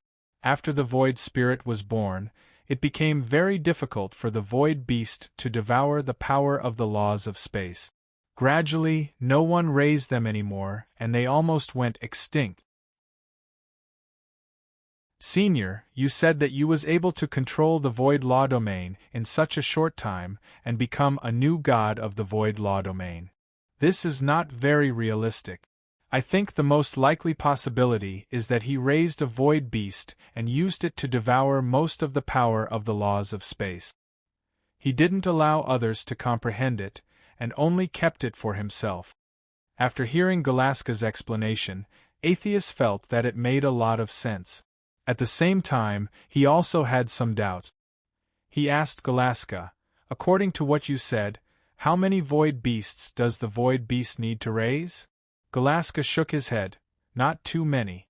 Just one Void Beast King is enough. The reason why the Void Spirit could become a Void Spirit was because he accidentally raised a Void Beast King. That was how he became a rank 1 Magus. After hearing Galaska's answer, Atheus pursed his lips and asked, how confident are you? Galaska thought for a moment and answered seriously, at least 40%. 40%? That's very high. Atheus took a deep breath and asked Galaska, how long did it take for the Void Spirit to become a rank 1 Magus with the help of the Void Beast King? Galaska was very clear about this question and answered without hesitation, about half a year. Very good. Atheus clapped his hands and said to Galaska, we'll take it that the Void Beast King's talent is extraordinary. He'll need at least 3 to 4 months. By then, we'll have opened the portal. Even if the Void Beast has truly mastered the Void Law Domain and obtained Void Force, he won't be able to fuse it into Genesis Force. We still have a high chance of defeating him. After hearing Atheus's words, Galaska nodded and said, my tribe will do our best to open the portal as soon as possible. Upon hearing this, Atheus said to Galaska, I can assure you that after we settle the Void Empire, your Void tribe will be able to return to the Void Empire and regain control of the Void Empire. We can even exchange goods and trade peacefully. Galaska was overjoyed and hurriedly said to Atheus, "Many thanks, Senior." Atheus passed on the information he obtained from Galaska to Qinchuan and Chang Tian, who were in stanzos. When Qinchuan and Chang Tian heard about the Void Beast and the Void Beast King, they were extremely excited and overjoyed. Previously, they had been wondering how the Void Beast King managed to master the Void Law domain in such a short period of time. Now, it seemed that the Void Beast King had most likely used the Void Beast King's power to devour the Void Law domain after Zendir's death, and the Void Law domain was ownerless. The Void Law domain had been temporarily occupied by the Void Beast King. This is a good thing. Chang Tian was extremely happy and said to Qinchuan, "It doesn't matter even if we can't comprehend the Void Law domain in the future. As long as the Void Beast King can't reach the end in one step, we still have a chance." Qinchuan nodded and said, "That's right. This is indeed a chance for us." However, Atheus also said that Galaska only has a 40% chance of success. This means that we still have to be mentally prepared to face the Void Beast King, who is extremely close to becoming a Genesis Force god. After hearing Qinchuan's words, the smile on Chang Tian's face slowly faded, and he said in a deep voice, "You're right. We have to be prepared for both eventualities." Chang Tian glanced at Qinchuan hesitantly and said, "If we want to kill the Void Beast King, it's best to join forces with the Holy Emperor. With the Holy Emperor and the Insect Queen's power, we have a greater chance of killing the Void Beast King."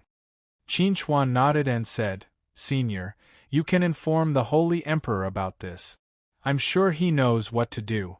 If he's still unwilling to act, then there's nothing we can do." Chapter 1428. Regarding the matter of allying with the Saint Emperor, Qinchuan did not have any objections.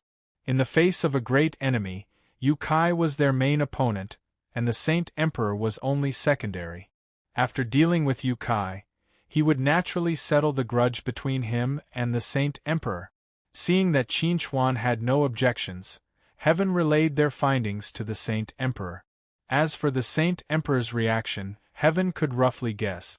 To the Saint Emperor, his greatest wish was to have you stay in the Void Empire forever, never to return. Even if he did return, he hoped that it would be many years later, at least after he died of old age. Just as the saying went, "After I die, I don't care what happens next." That was the Saint Emperor's mindset. However, the news that Heaven relayed to the Saint Emperor shattered his last strand of hope. "You has actually used the Void Beast King to devour all of the Void Laws?" The Saint Emperor frowned. He instinctively felt that this was impossible, but after thinking about it carefully, he would know if it was true if he tried to comprehend the Void Laws. There was no need for Heaven to use such a method that could be easily seen through to deceive him. Thus, this matter was most likely true. However, for the sake of caution, the Saint Emperor still decided to try comprehending the Void Laws first before deciding if he should trust Heaven. The Elysian Emperor landed on a random planet and started trying to comprehend the Void Laws. As the person who had the most contact with the Void Empire, he could be considered to have a better understanding of the Void Laws. He had comprehended the Void Laws before, so logically speaking, it shouldn't be difficult for him to comprehend the Void Laws in depth this time. However, after 2 hours, the Elysian Emperor still didn't have a deep understanding of the Void Laws. Instead, his understanding of the Void Laws had become much more blurry. The Saint Emperor stopped cultivating and slowly opened his eyes. He said to the Insect Queen, "I really can't continue comprehending the Void Laws. Heaven didn't lie to me." Hearing the Saint Emperor's words and seeing his ugly expression, the Insect Queen fell silent for a moment before asking, "What do you plan to do?" The Saint Emperor frowned slightly. "If things really come to this, then we can only choose to kill our way into the Void Empire with them and take the initiative to find trouble with you. This was the situation that the Saint Emperor was most unwilling to face, and also the path that he didn't want to take the most. But if they didn't take the initiative to look for you, and waited for you to truly comprehend the Void laws, obtain the Void Godforce, and fuse it with the Creation Godforce, then they could only sit and wait for death. The Insect Queen nodded lightly and said in a heavy tone, "We have no other choice." The Saint Emperor took a deep breath. "Since we've made our decision, I will now tell Heaven that when the portal opens, I will move with them." Although not long ago, Qinchuan had joined forces with Heaven to force the Saint Emperor to bow his head and admit his mistakes, the matter that concerned the entire universe could be temporarily put aside. It wouldn't be too late to settle these grudges after the matter with you was resolved. If everyone died at Yu's hands, then there would be no need to bring up the grudges. After the Saint King replied to the firmament, the Insect Queen looked at the Saint King with a subtle gaze and asked, "Have you ever thought that you could actually make another choice?" The Heavenly King took a deep look at her and asked, "Another choice? Are you talking about siding with you?" The Insect Queen nodded. "That's right. Siding with you." Before the Insect Queen could say anything else, the Saint Emperor shook his head. "I will never side with you. The Saint Clan will never side with you. Back then, we were working with the Void Empire, not you." The Insect Queen smiled. "But back then, in essence, we were working with you. Back in ancient times, Zerg had already contacted the Void Empire and formed a partnership. When you took over the Void Empire, it didn't cause any problems in their partnership. But after the Saint Emperor changed his title, everything changed.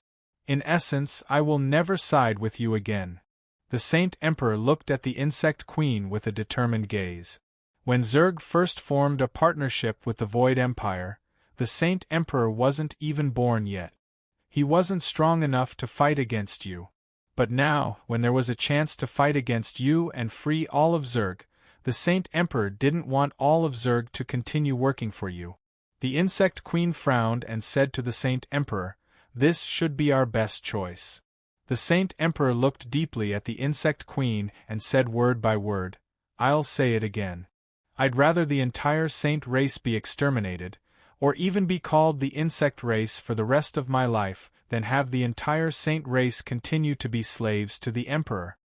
Ever since I was born, my teacher has been teaching me how to become a true leader. That's how I got to where I am today." Hearing the Saint Emperor's words and seeing the emotional expression on his face, the Insect Queen was stunned. She had known the Saint Emperor for a long time, but this was the first time she saw such a complicated expression on his face. "Why do you hate you so much?" Hearing the Insect Queen's question, you looked at the Insect Queen and asked, "Do you know how the previous Insect Queen fell?" The Insect Queen was stunned. "She died of old age. She passed on her power to me and then died." The Sage Emperor asked again, "Then do you know how the previous generation's Sage King died?" The Insect Queen frowned. "She didn't die of old age?" The Saint Emperor shook his head. "I became the Saint Emperor not only because of your help, but also because of the inheritance that the previous Saint King, my teacher, left for me." At this point, the Heavenly King gave the Insect Queen a deep look and continued, "The reason my master fell was because of you." Hearing the Saint King's words, the Insect Queen frowned and asked, "What's going on? Do you want to know? Then I'll tell you everything."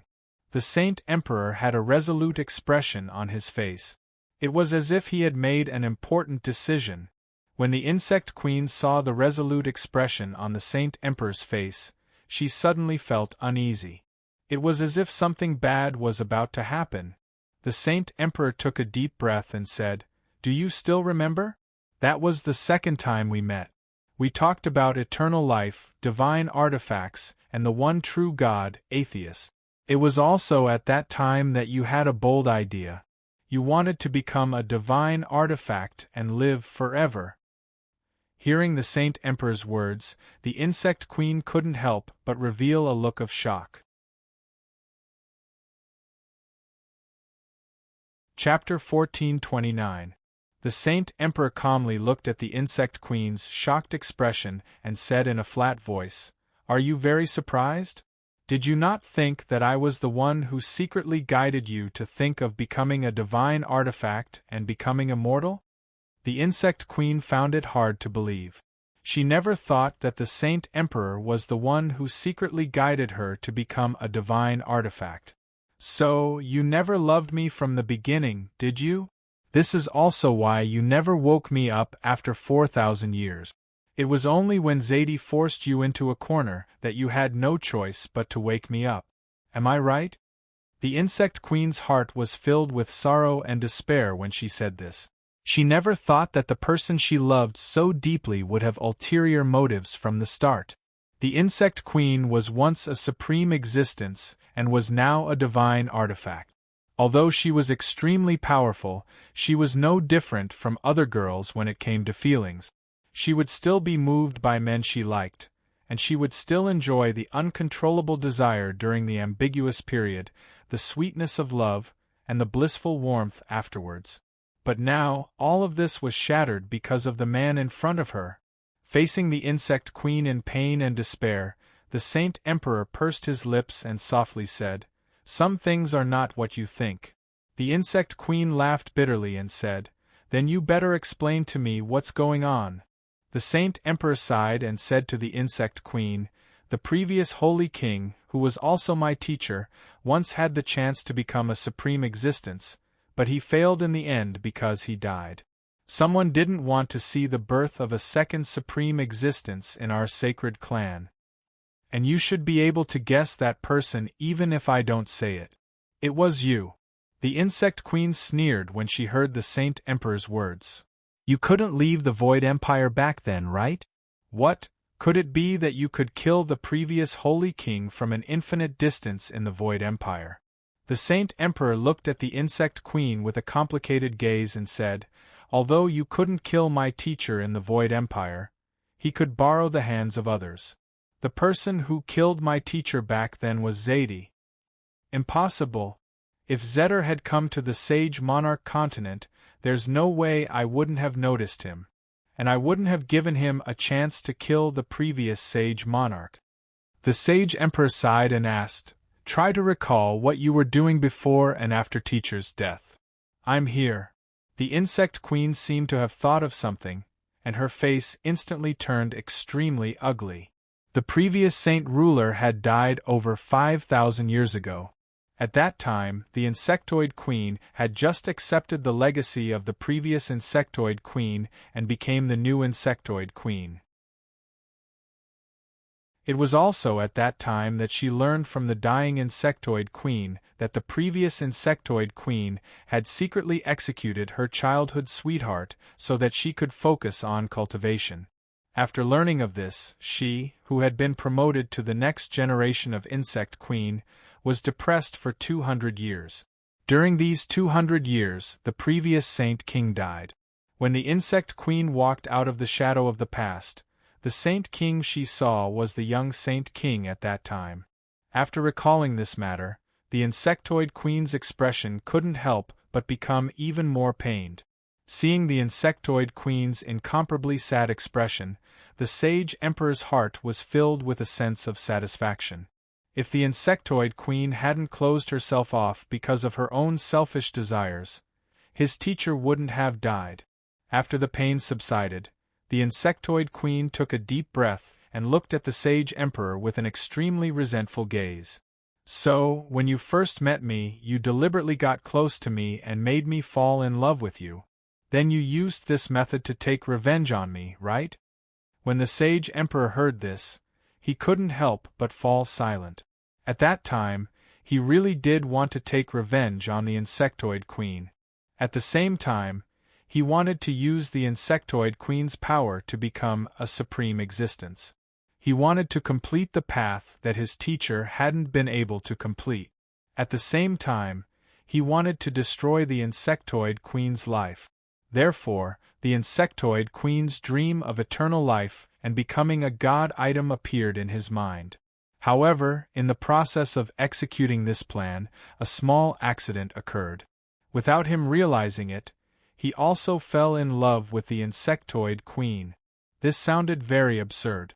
The sage emperor and the insectoid queen, one was the leader of a race, the ruler of a star cluster.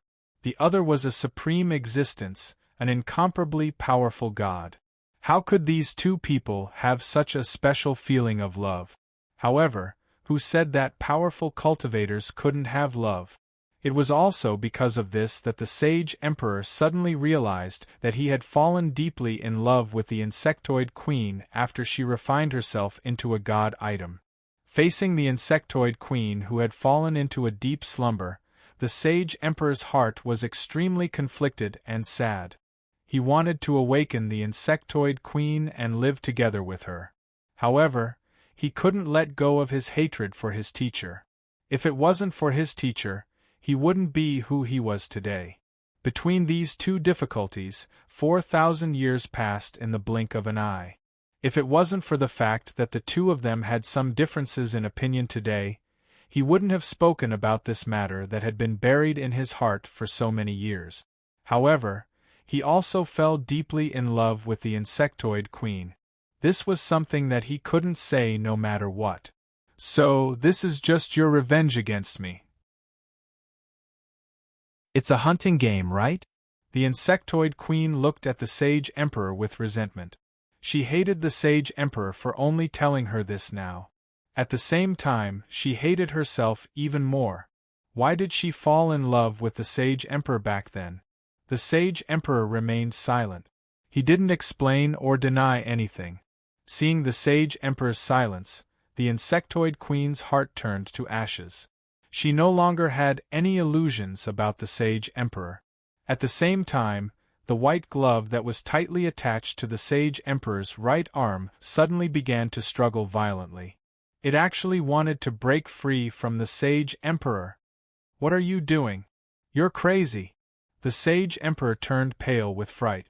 The insectoid queen actually wanted to break free from him. Did she want to die together with him? The insectoid queen faced the frightened sage emperor with a sad smile. You lied to me, but did I not lie to you? Back then, I told you that once you awaken me, I would attach myself to you and never leave you again. That was all a lie.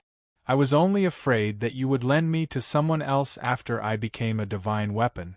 That was why I said those words to you. Hearing the insectoid queen's explanation, the sage emperor couldn't help but sigh. He really didn't think that things would turn out like this. The insectoid queen looked deeply at the sage emperor one last time. From now on, we have nothing to do with each other. Goodbye, Bai Xing.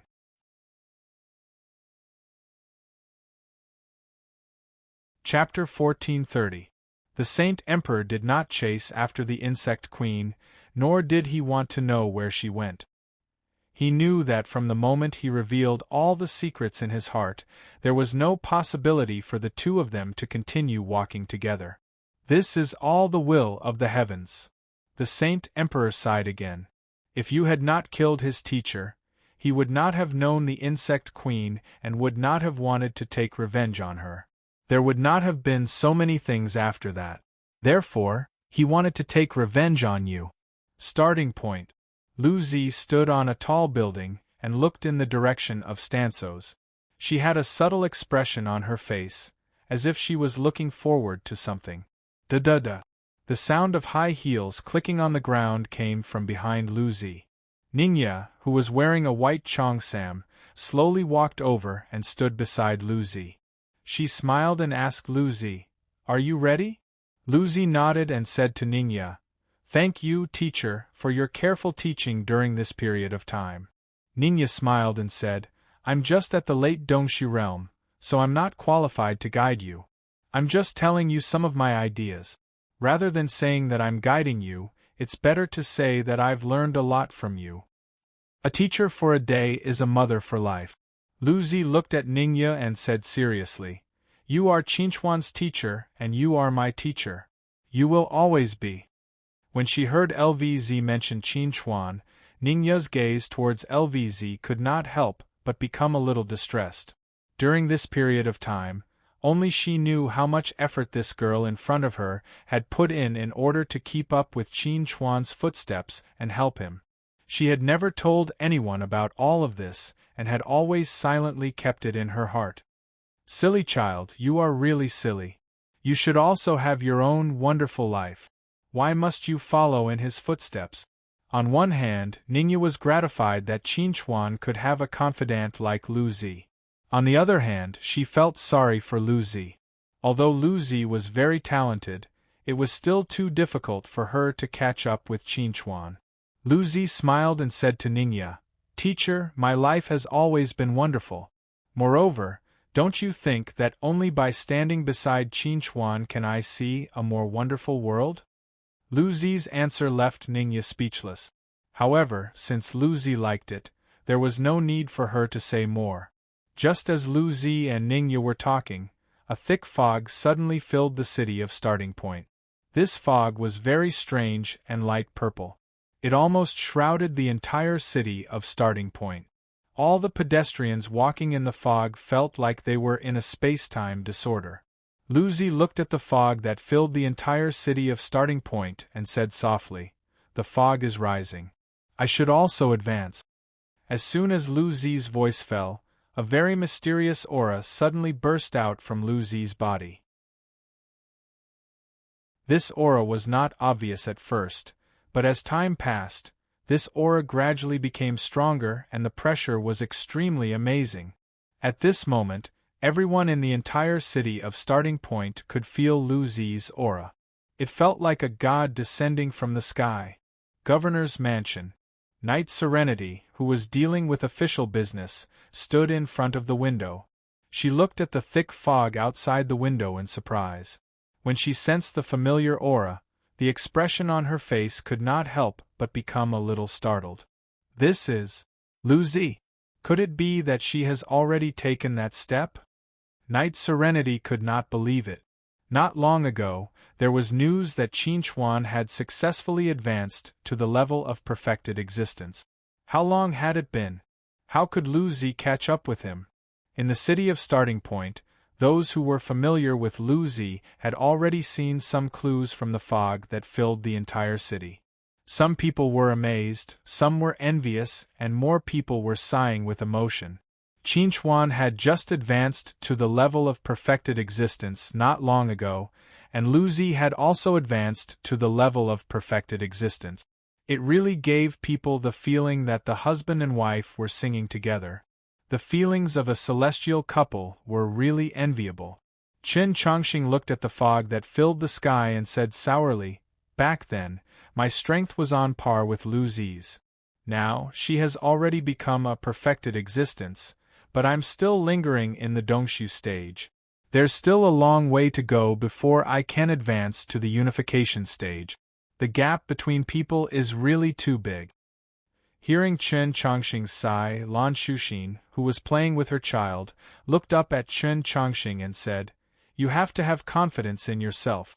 If you came to the universe very early like them, you would definitely be able to advance to the level of perfected existence at this time." Qin Chongqing grinned and said, "That's impossible.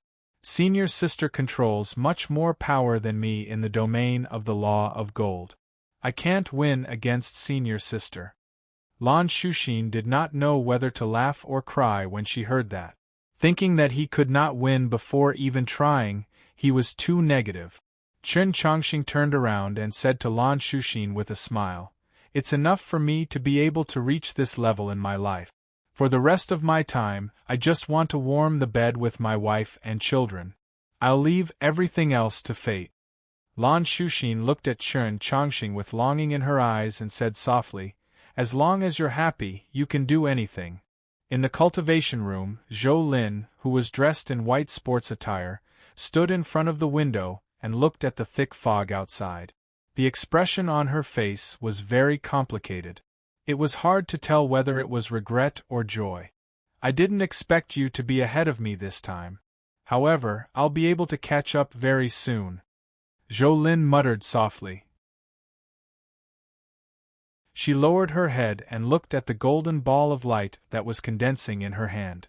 She could feel that she was very close to the critical point. On the rooftop, Ningya looked at Lu Zi, who was standing next to her. From the moment Lu Zi began to advance, she had witnessed the entire process of Lu Zi's advancement to the level of perfected existence. She did not miss anything. So this is the level of perfected existence? It's the transformation from a mortal to a deity.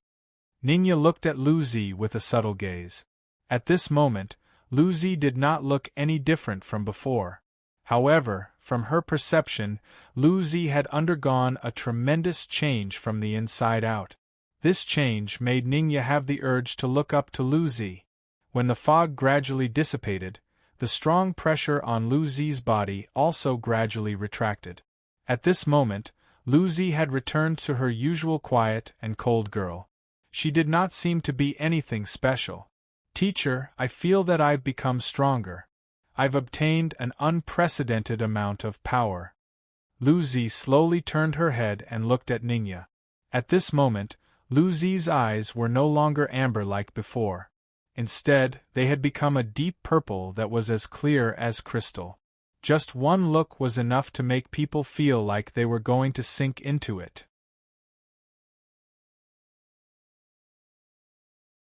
Chapter 1431. Ningya looked at Lu Zi. When she heard Lu Zi's words, she smiled and sincerely said to Lu Zi, "Congratulations on becoming the second supreme existence between the human race and the monster race." Hearing Ningya's words, Lu Zi smiled and said to Ningya, "Thank you, teacher. So, you're ready to look for Qin Chuan?"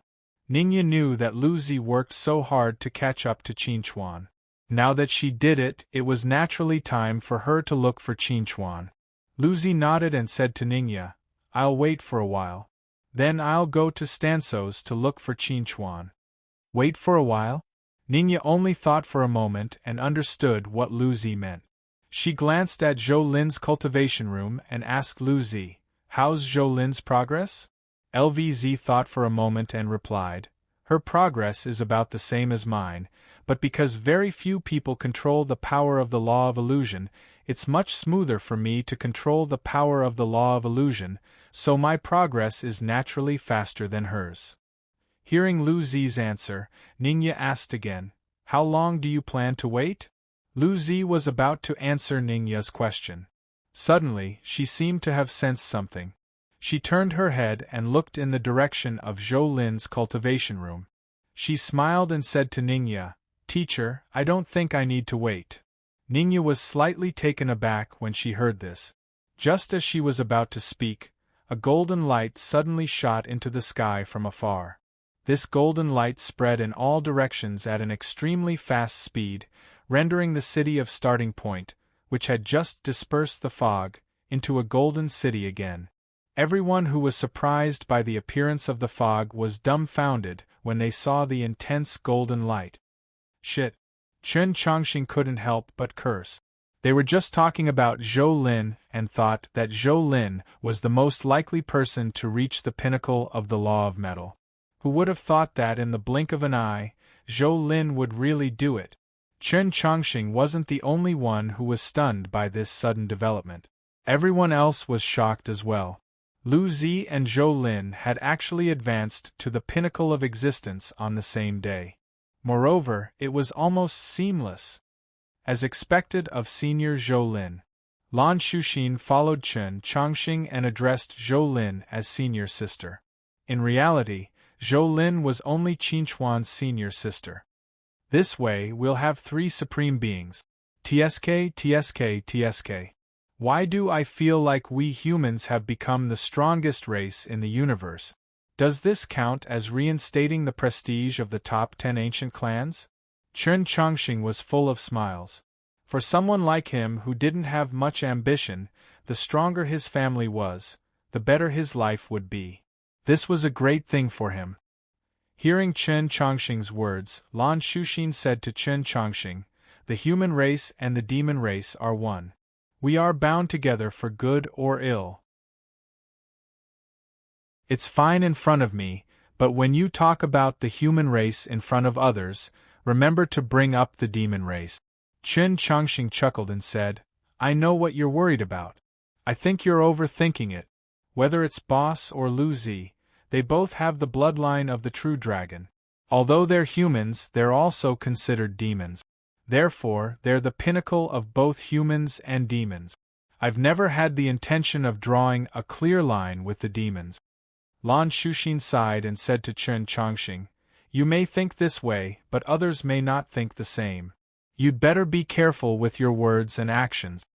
Chen Chongqing nodded lightly and said, I understand. At the residence of the demons, Yaorao, who was on vacation at home, stood on the balcony. She stretched out her hand and gently caught the golden light that was sprinkled over from afar. Feeling the pressure of the gods contained within this golden light, her eyes couldn't help but flash with a touch of envy. They've already promoted to the pinnacle of existence. It's really too fast. I'm still somewhat too slow. Yaorao was very regretful. She was already working very hard in her cultivation. Among the first batch of people who left the banished land and came to the city of Starting Point, she was the fastest to advance to the unification stage and become the overlord of the universe. Now, she was only at the middle stage of the unification stage. She was still far away from crossing Calamity stage, let alone the pinnacle of existence. At this moment, seeing Zhou Lin and Lu Zi promoted to the pinnacle of existence with her own eyes, if Yaorao said that she wasn't envious in her heart, then it would be too fake. As the person who was on par with Zhou Lin and Yaorao in the banished land, and even above them, Yaorao really didn't hope that one day the gap between them would be too big. She longed to advance to a higher realm, at least she wanted to see the back of the Forerunners. Although the relationship between the human race and the demon race was extremely harmonious now, but when all was said and done, whether it was Qin Chuan, Lu Zi, or Zhou Lin, they were all from the human race. If their demon race couldn't have a pinnacle of existence that completely belonged to them, then even if they could peacefully coexist with the human race now, sooner or later they would be reduced to the vassal of the human race. I want to go to Millstone Continent. Originally Yaorao intended to go to Millstone Continent after breaking through to the late stage of unification stage, but now she changed her mind. She wanted to immediately go to Millstone Continent, temper herself as soon as possible, and pass the immortal tribulation as soon as possible. Then she would advance to the pinnacle of existence. Although this sounded somewhat exaggerated and even unrealistic, but this was the goal that Yaorao had set for herself. If others could do it, then there was no reason why she couldn't do it. Golden radiance shrouded the entire starting point. After about 3 minutes, this golden radiance slowly converged and returned to Zhou Lin's body. At the same time, earth-shaking changes also appeared in Zhou Lin's body. This is pinnacle of existence? Zhou Lin silently sensed the changes in the power within her body, and her face couldn't help but reveal a hint of extremely happy smile. Whoosh! Lu Zi's figure suddenly appeared in front of Zhou Lin, then said to Zhou Lin with a smile, Senior sister, congratulations on advancing to pinnacle of existence. Looking at Lu Zi, who suddenly appeared, Zhou Lin smiled and replied, At that time we also advanced to passing tribulation stage together, and now we also advanced to pinnacle of existence together. This can be considered as a much-told story. To be honest, if not for your sudden advancement which affected me, I would probably need at least 1 month to advance. Zhou Lin somewhat sighed with emotion. This matter was really very strange. This is probably fate. Senior sister, since you have already advanced to pinnacle of existence, then let's go to Stansos together, Lu Zi said to Zhou Lin with a smile. I think Qin Chuan would be very pleasantly surprised. Then let's go together. Even if Lu Zi didn't mention it, Zhou Lin would have taken the initiative to mention it. They didn't know the current situation of Stansos, but since Qin Chuan still hadn't returned, then he ought to be tied up by something.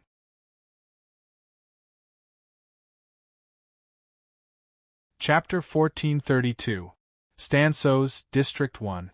Ever since he decided to go directly to the Void Empire after the portal was opened, Qinchuan had been staying in District 1 to train with Heaven and discuss their experiences.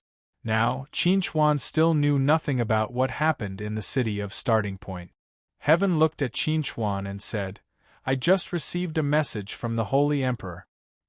He clearly stated that he will go to the Io Nebula before the portal is opened and go directly to the Void Race's encampment." Hearing Heaven's words, Qinchuan nodded and asked, "Did he say anything else?" Heaven nodded and replied, "The Holy Emperor hopes that we can join forces with the Nephilim King. After all, this matter concerns the entire universe and not just one of us. According to the Holy Emperor, the Nephilim King should also participate in the war." Qinchuan nodded and said, "I think this is a good suggestion. The Nephilim King is a major force. If he participates in the war, our chances of winning will be higher." Qinchuan had no objection to the Nephilim King's participation in the war. He even welcomed the Nephilim King's participation. However, it was not up to him to welcome the Nephilim King. It still depended on the Nephilim King's attitude. Although Qinchuan had never seen the Nephilim King in person, Qinchuan was once beaten up by the Nephilim King. This was a big grudge between the two of them. If Qinchuan was a little narrow-minded, he could have gone to the Nephilim King for revenge. However, Qinchuan did not intend to do so because he wanted to use this reason to unite the Nephilim King. Although this was a little threatening to the Nephilim King, Qinchuan did not have any psychological burden to do this in order to strengthen the team and do their best to deal with you. At most, the grudge between him and the Nephilim King would be written off. When Qinchuan told Heaven about his idea, Heaven shook his head and said to Qinchuan, "Although your idea is good, it will be very difficult to implement it." Qinchuan replied, "I wonder what Senior thinks? I would like to hear the details." Heaven chuckled at Qinchuan and said, "You want to use the fact that the Devil King once attacked you as a threat to force him to participate in this battle. But have you thought about it? Back then, the two of you were on opposite sides. It's normal for him to attack you or for you to counterattack him. Furthermore, do you think it's possible for Versatile Demon Emperor to risk his life against us because of this?" After hearing Heaven's words, Qinchuan pondered for a moment before smiling bitterly. "I wasn't thoughtful enough."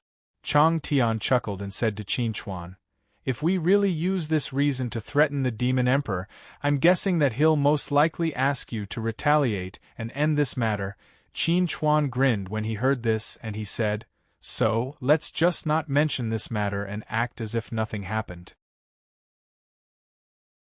We'll use reason and emotion to persuade him. Regardless of whether we use moral coercion or other methods, we must succeed in persuading the Demon Emperor to join our group." Heaven laughed after hearing Qinchuan's words and said, "What you said is very reasonable. In short, we must do everything we can to make the Demon Emperor join our team and deal with you together." "Senior, actually, there's something that I don't understand." Qinchuan deliberated over his words before speaking to the heavens. Just how powerful was the Emperor of ancient times? Although Qinchuan had heard many legends about you in the past, Qinchuan's understanding of Yu's strength was still very vague. He only knew that Yu was very, very strong, but he really didn't know how strong Yu was. Heaven shook his head after hearing Qinchuan's question. "To be honest, I've never come into contact with Yu before, so I don't know how strong he actually is. However, I still remember a warning passed down from the first generation of Heaven." Qinchuan immediately asked curiously, "What warning?" Heaven glanced at Qinchuan with a subtle gaze. "Unless it's absolutely necessary, don't make an enemy out of you. If you do, fight to the death." Qinchuan frowned slightly after hearing Heaven's words. In that case, the first generation of Heaven was extremely wary of you as well. From the words, "unless it's absolutely necessary, don't make an enemy out of you," it could be seen how much the supreme existences of ancient times feared you. And from the words, "if you do, fight to the death," it could also be seen that once you made an enemy out of you, it would be a situation where you would fight to the death. Heaven sighed and said, If you didn't make the Void Empire launch this invasion, perhaps we wouldn't have noticed you's growing ambition.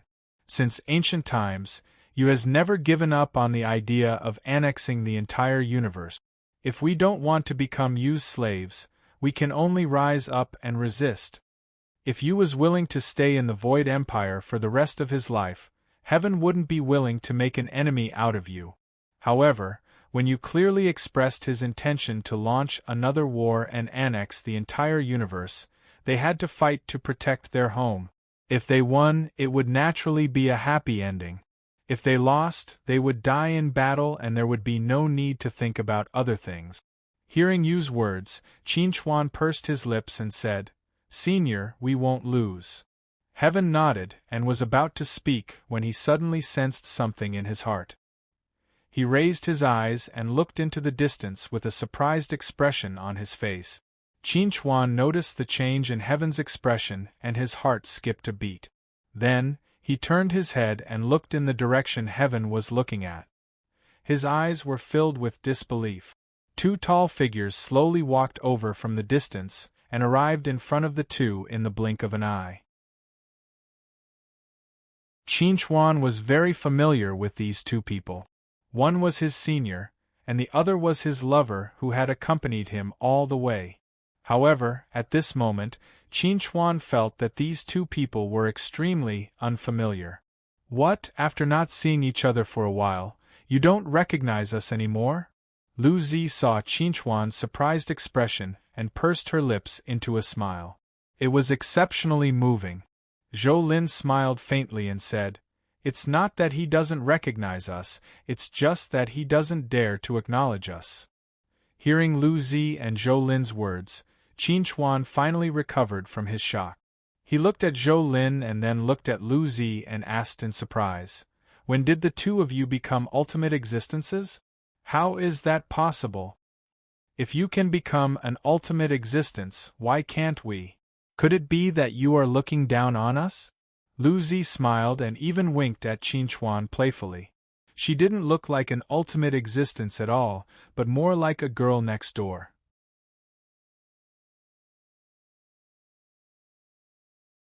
Chapter 1433. How could Qin Chuan look down on Lu Zi and Zhou Lin?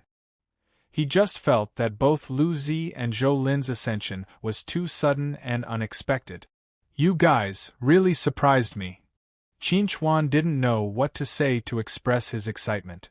Zhou Lin and Lu Zi's ascension meant that both humans and monsters had new pillars of support.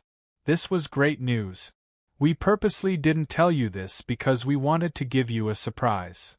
Lu Zi smiled and sat down beside Qin Chuan. Then she looked at Heaven and said to Qin Chuan, "Aren't you going to introduce this senior to us?" Qin Chuan immediately smiled and said to Lu Zi and Zhou Lin, "This is the Tian people's senior Heaven." Hearing Qin Chuan's words, Lu Zi was surprised. She looked at Heaven and said, "So you are senior Heaven. I've heard a lot about you." Zhou Lin also nodded at Heaven and said, "Junior greets senior Heaven." Hearing Lu Zi and Zhou Lin's greetings, Heaven chuckled and said, "We're all peak existences. There's no need to be so polite. You two are Qin Chuan's friends, so naturally you're my friends. Let's sit down and chat." After Zhou Lin sat down as well, Chang Tian said emotionally, "Originally, I was still worried about our chances of winning this battle. However, with the addition of the two of you, I feel that our chances of winning have increased by quite a bit." Before coming here, Lu Zi and Zhou Lin were already prepared to face trouble. Hearing Heaven's words, they subconsciously looked at each other. Things were as they expected. Qin Chuan didn't return to the capital of Starting Point because he was tied down by something. Hearing Heaven's words, Qin Chuan smiled bitterly and said, "I didn't tell them about our follow-up plan." Heaven was stunned for a moment and said in surprise, "You didn't tell them about our plan? I thought they knew about our plan, and that's why they came here." Qin Chuan sighed helplessly and said, "There are some things that I don't want them to be involved in." Now that Heaven said that, it was impossible for him to continue hiding this matter. With Lu Zi and Zhou Lin's personalities, they would definitely get to the bottom of it. Just as Qin Chuan thought, Lu Zi directly asked, "What are you hiding from us?" Faced with LVZ's question, Qin Chuan seriously pondered for a moment before replying, "I can tell you about this, but you have to promise me one thing." Hearing Qin Chuan's words, Lu Zi frowned and said, "If you want us to not be involved in this matter, then forget it." Qin Chuan grinned and said, "Since you already know about this matter, even if I don't let you be involved, you won't listen to me. What I want you to promise me is that if you are in danger of death, you must run away. Don't let your emotions affect your decisions." Hearing Qin Chuan's words, Zhou Lin seemed to have thought of something and asked, "This matter has something to do with you, right? Other than you, I can't think of anyone else that can make you so afraid." Hearing Zhou Lin's words, Qin Chuan nodded and replied, "That's right, this matter does have something to do with you. We are preparing to open the transmission channel to the Void Empire, and take the initiative to find you and fight him to the death."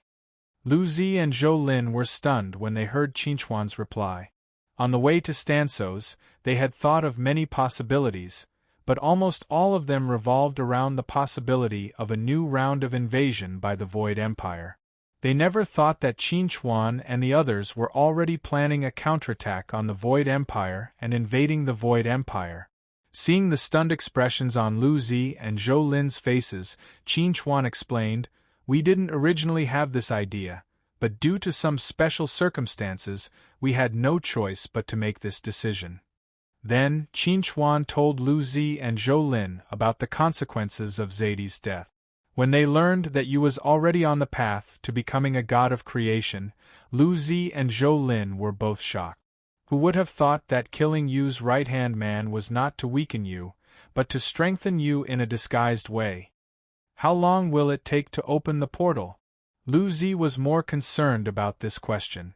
If it took too long to open the portal, it would probably be too late by the time they reached the Void Empire and found you. Qin Chuan replied, "According to the news from Atheus, it will take about 3 months to open the portal.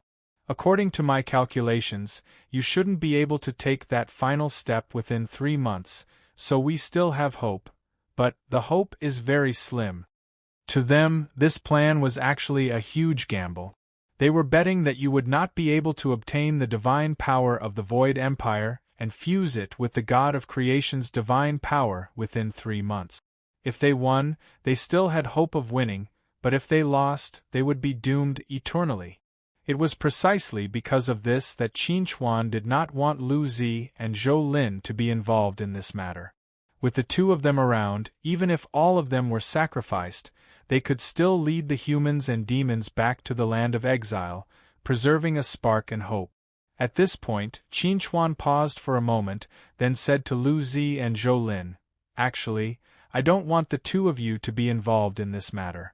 I hope that the two of you can protect the capital of Starting Point and lead everyone back to the land of exile when necessary. You don't have to think about this. We can't possibly stay at the back and worry about this and that all day long." Lu Zi rejected Qin Chuan's suggestion without hesitation.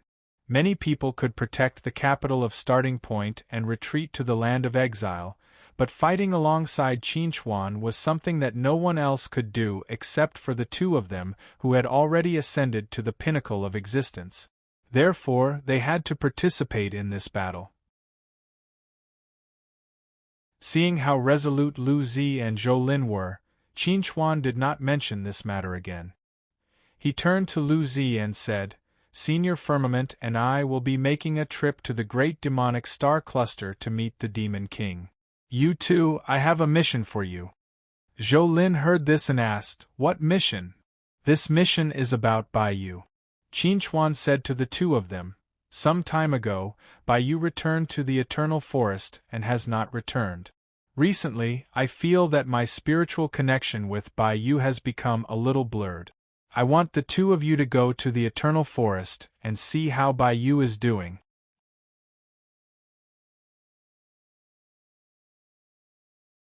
Chapter 1434. Forest of Eternity. When LVZ and Zhou Lin arrived at the Forest of Eternity, They saw a huge forest as far as the eye could see. Every tree was thriving and had luxuriant foliage. Everywhere was filled with a fresh and natural aura, which made people feel refreshed. Strange. Jolene was surprised. Her mental force could now cover the entire forest of eternity, but she couldn't find Bayou's presence in the forest.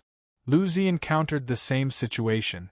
She frowned and said to Jolene, "Bayou doesn't seem to be in the forest of eternity, but I keep feeling that something isn't right." Jolene nodded and said, "I have the same feeling. I keep feeling that the forest of eternity is a little different from before.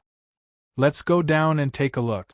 As she spoke, LVZ had already descended with Jolene following closely behind. The two of them landed in the forest of eternity. It was as if they had entered a huge maze. There were tall trees all around them, completely blocking out the sky. Only a few mottled glimmers of light seeped through the gaps between the leaves. "Bayou, are you here?" Lucy tried to call Bayou but didn't get any response. Jolene looked around and said to Lucy, "I don't seem to see any traces of Bayou's existence." Lucy frowned and said, "But when Bayou returned to the forest of eternity, we sent her back together. Moreover, if she wanted to leave, she would definitely tell us." At this point, LVZ thought of a certain possibility. Perhaps some expert had discovered Bayou's existence and captured her. But when she thought of Bayou's strength, LVZ felt that such a situation was unlikely.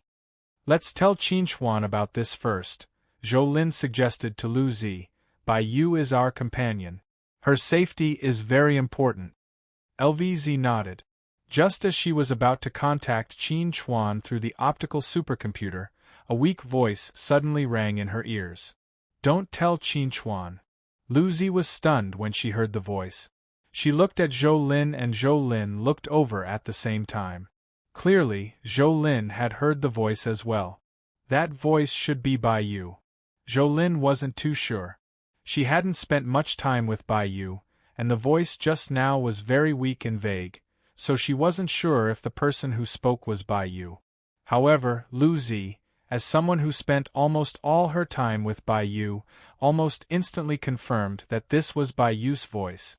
"Bayou, where are you?"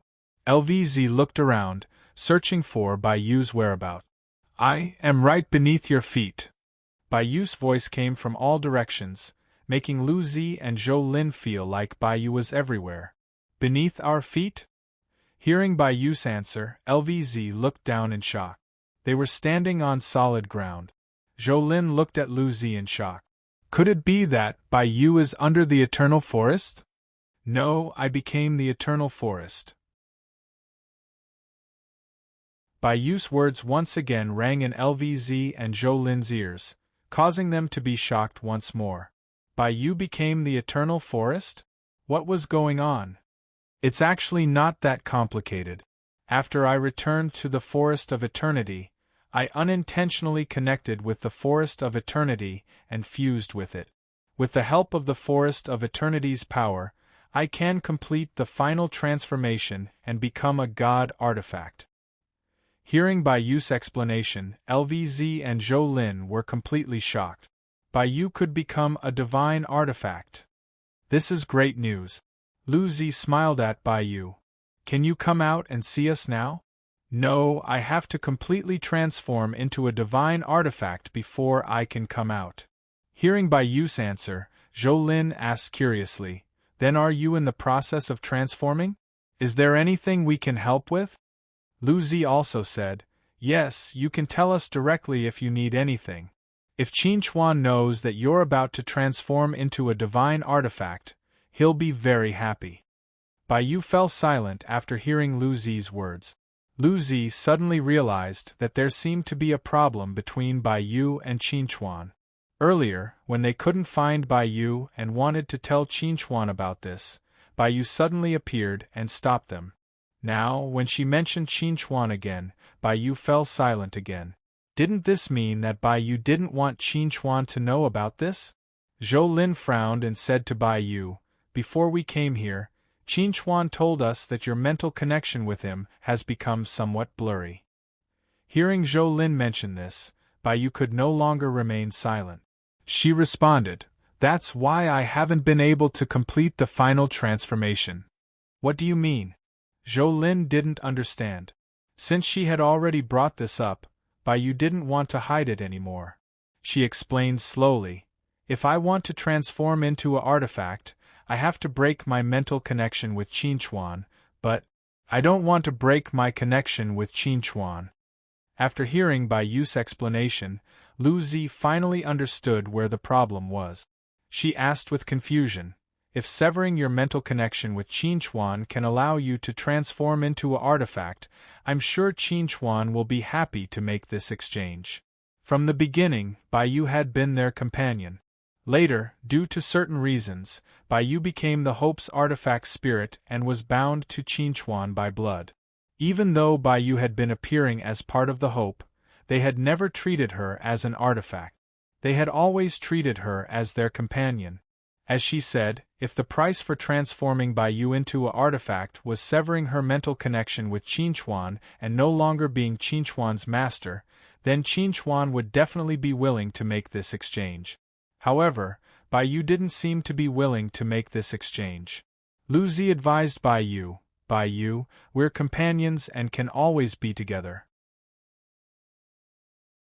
If you're unwilling to transform into an artifact because of this, then it's very irrational." Zhou Lin saw that Bai Yu didn't respond and said, "Recently, Qinchuan has encountered a very big problem and needs some help. If you can't transform into an artifact, then you won't be able to help Qinchuan. It was because of this that LVZ and I worked hard to ascend to the pinnacle." Zhou Lin's words were more effective than Lu Zi's persuasion. They almost instantly attracted Bai Yu's attention.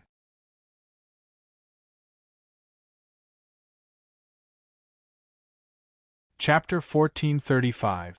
What kind of trouble has Qinchuan encountered? Bai Yu was very concerned about this, and her tone was clearly a little anxious. Zhou Lin simply replied, "Qinchuan is preparing to launch a counterattack against the Void Empire, and he needs help.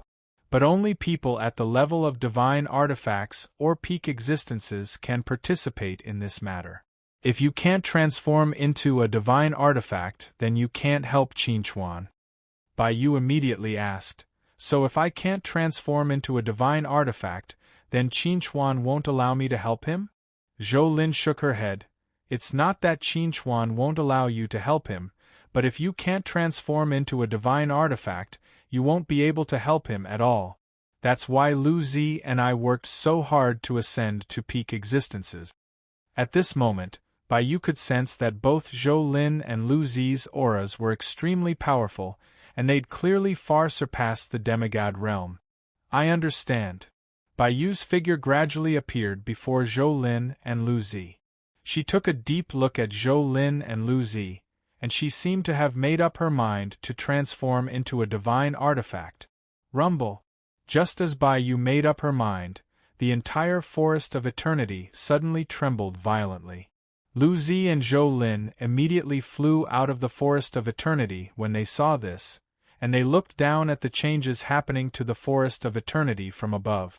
Amidst the violent rumbling, the Forest of Eternity seemed to have been squeezed by some great force, and it was actually squeezed from a continent into a dark green ball that was less than 5,000 kilometers wide.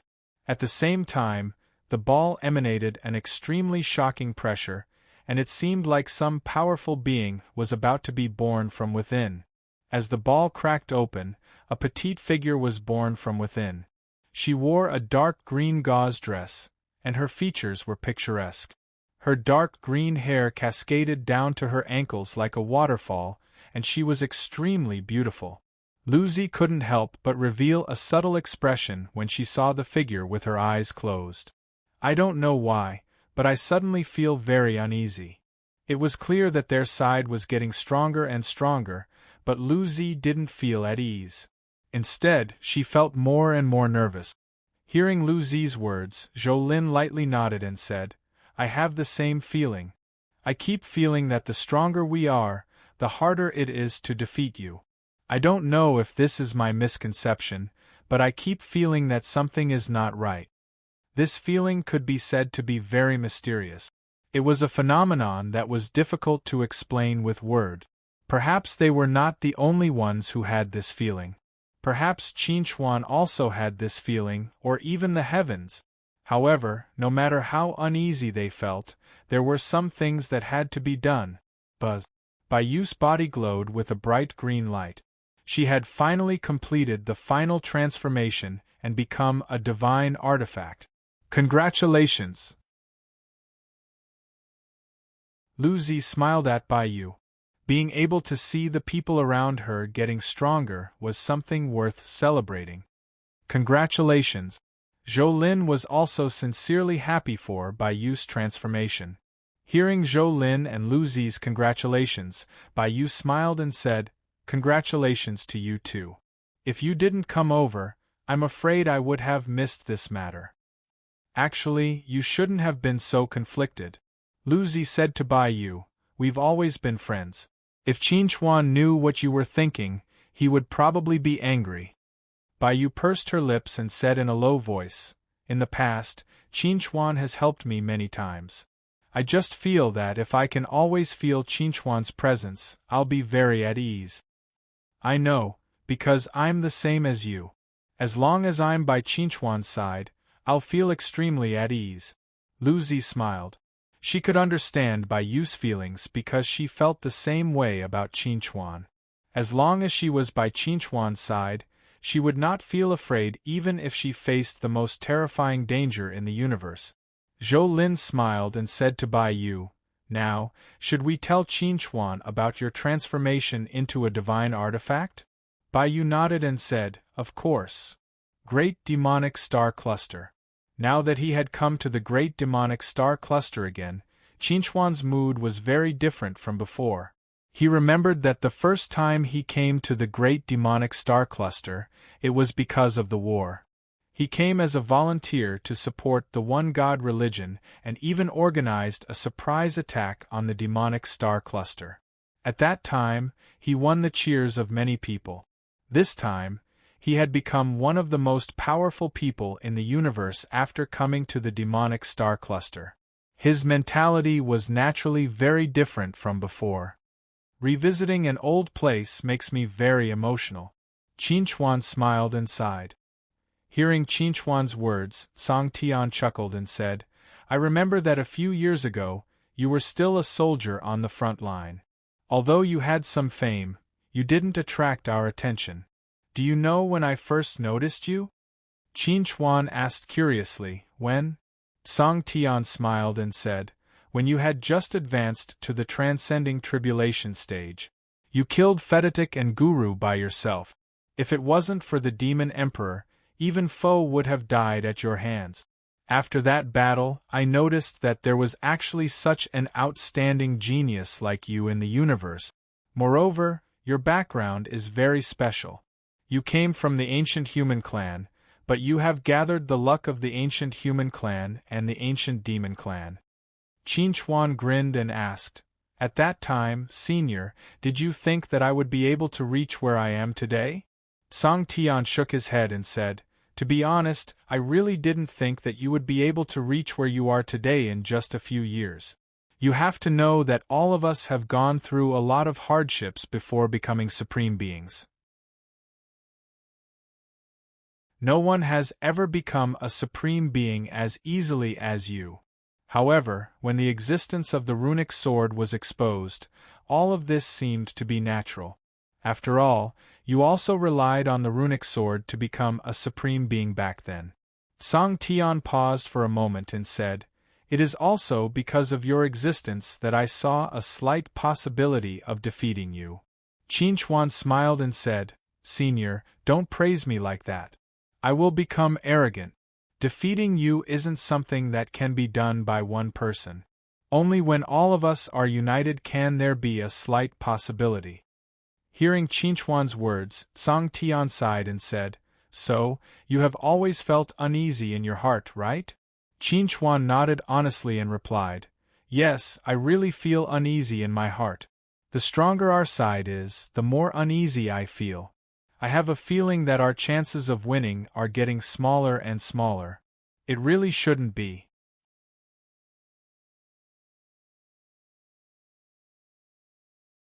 Chapter 1436. When Chang Tian heard Qinchuan's words, he asked curiously, "Do you think the Nephilim Emperor will be willing to join us?" They had not ventured deeper into the great demonic star cluster after arriving at the Fiend's star. Instead, they had followed the rules and sent a letter to the Nephilim Emperor, wanting to invite him to the Fiend's star for a chat. They did not doubt whether the Nephilim Emperor would come, but whether the Nephilim Emperor would be willing to join them was still up for discussion. Qinchuan shook his head. To be honest, based on what I feel, I actually hope that the Nephilim Emperor won't be willing to join us. Chang Tian chuckled. In that case, if the Nephilim Emperor isn't willing to join us, our chances of winning will instead be higher. Qinchuan smiled bitterly. That's a strange and special way of thinking, but that's what I really think. Qinchuan was truly in a dilemma. He hoped that the Nephilim Emperor would join them, but he also hoped that the Nephilim Emperor would reject them. Just as Qinchuan and Chang Tian were conversing, a pitch-black speck of light approached from afar. In the blink of an eye, it traversed millions of kilometers and arrived before the Fiend's star, appearing before Chang Tian and Qinchuan. The person was dressed in black, had silver-white hair, and an old, expressionless face. There was no need to guess. Qinchuan and Chang Tian knew that it was the Nephilim Emperor. Chang Tian chuckled at the Nephilim Emperor. I've long heard of the Nephilim Emperor's name, but this seems to be the first time we've met. The Nephilim Emperor chuckled.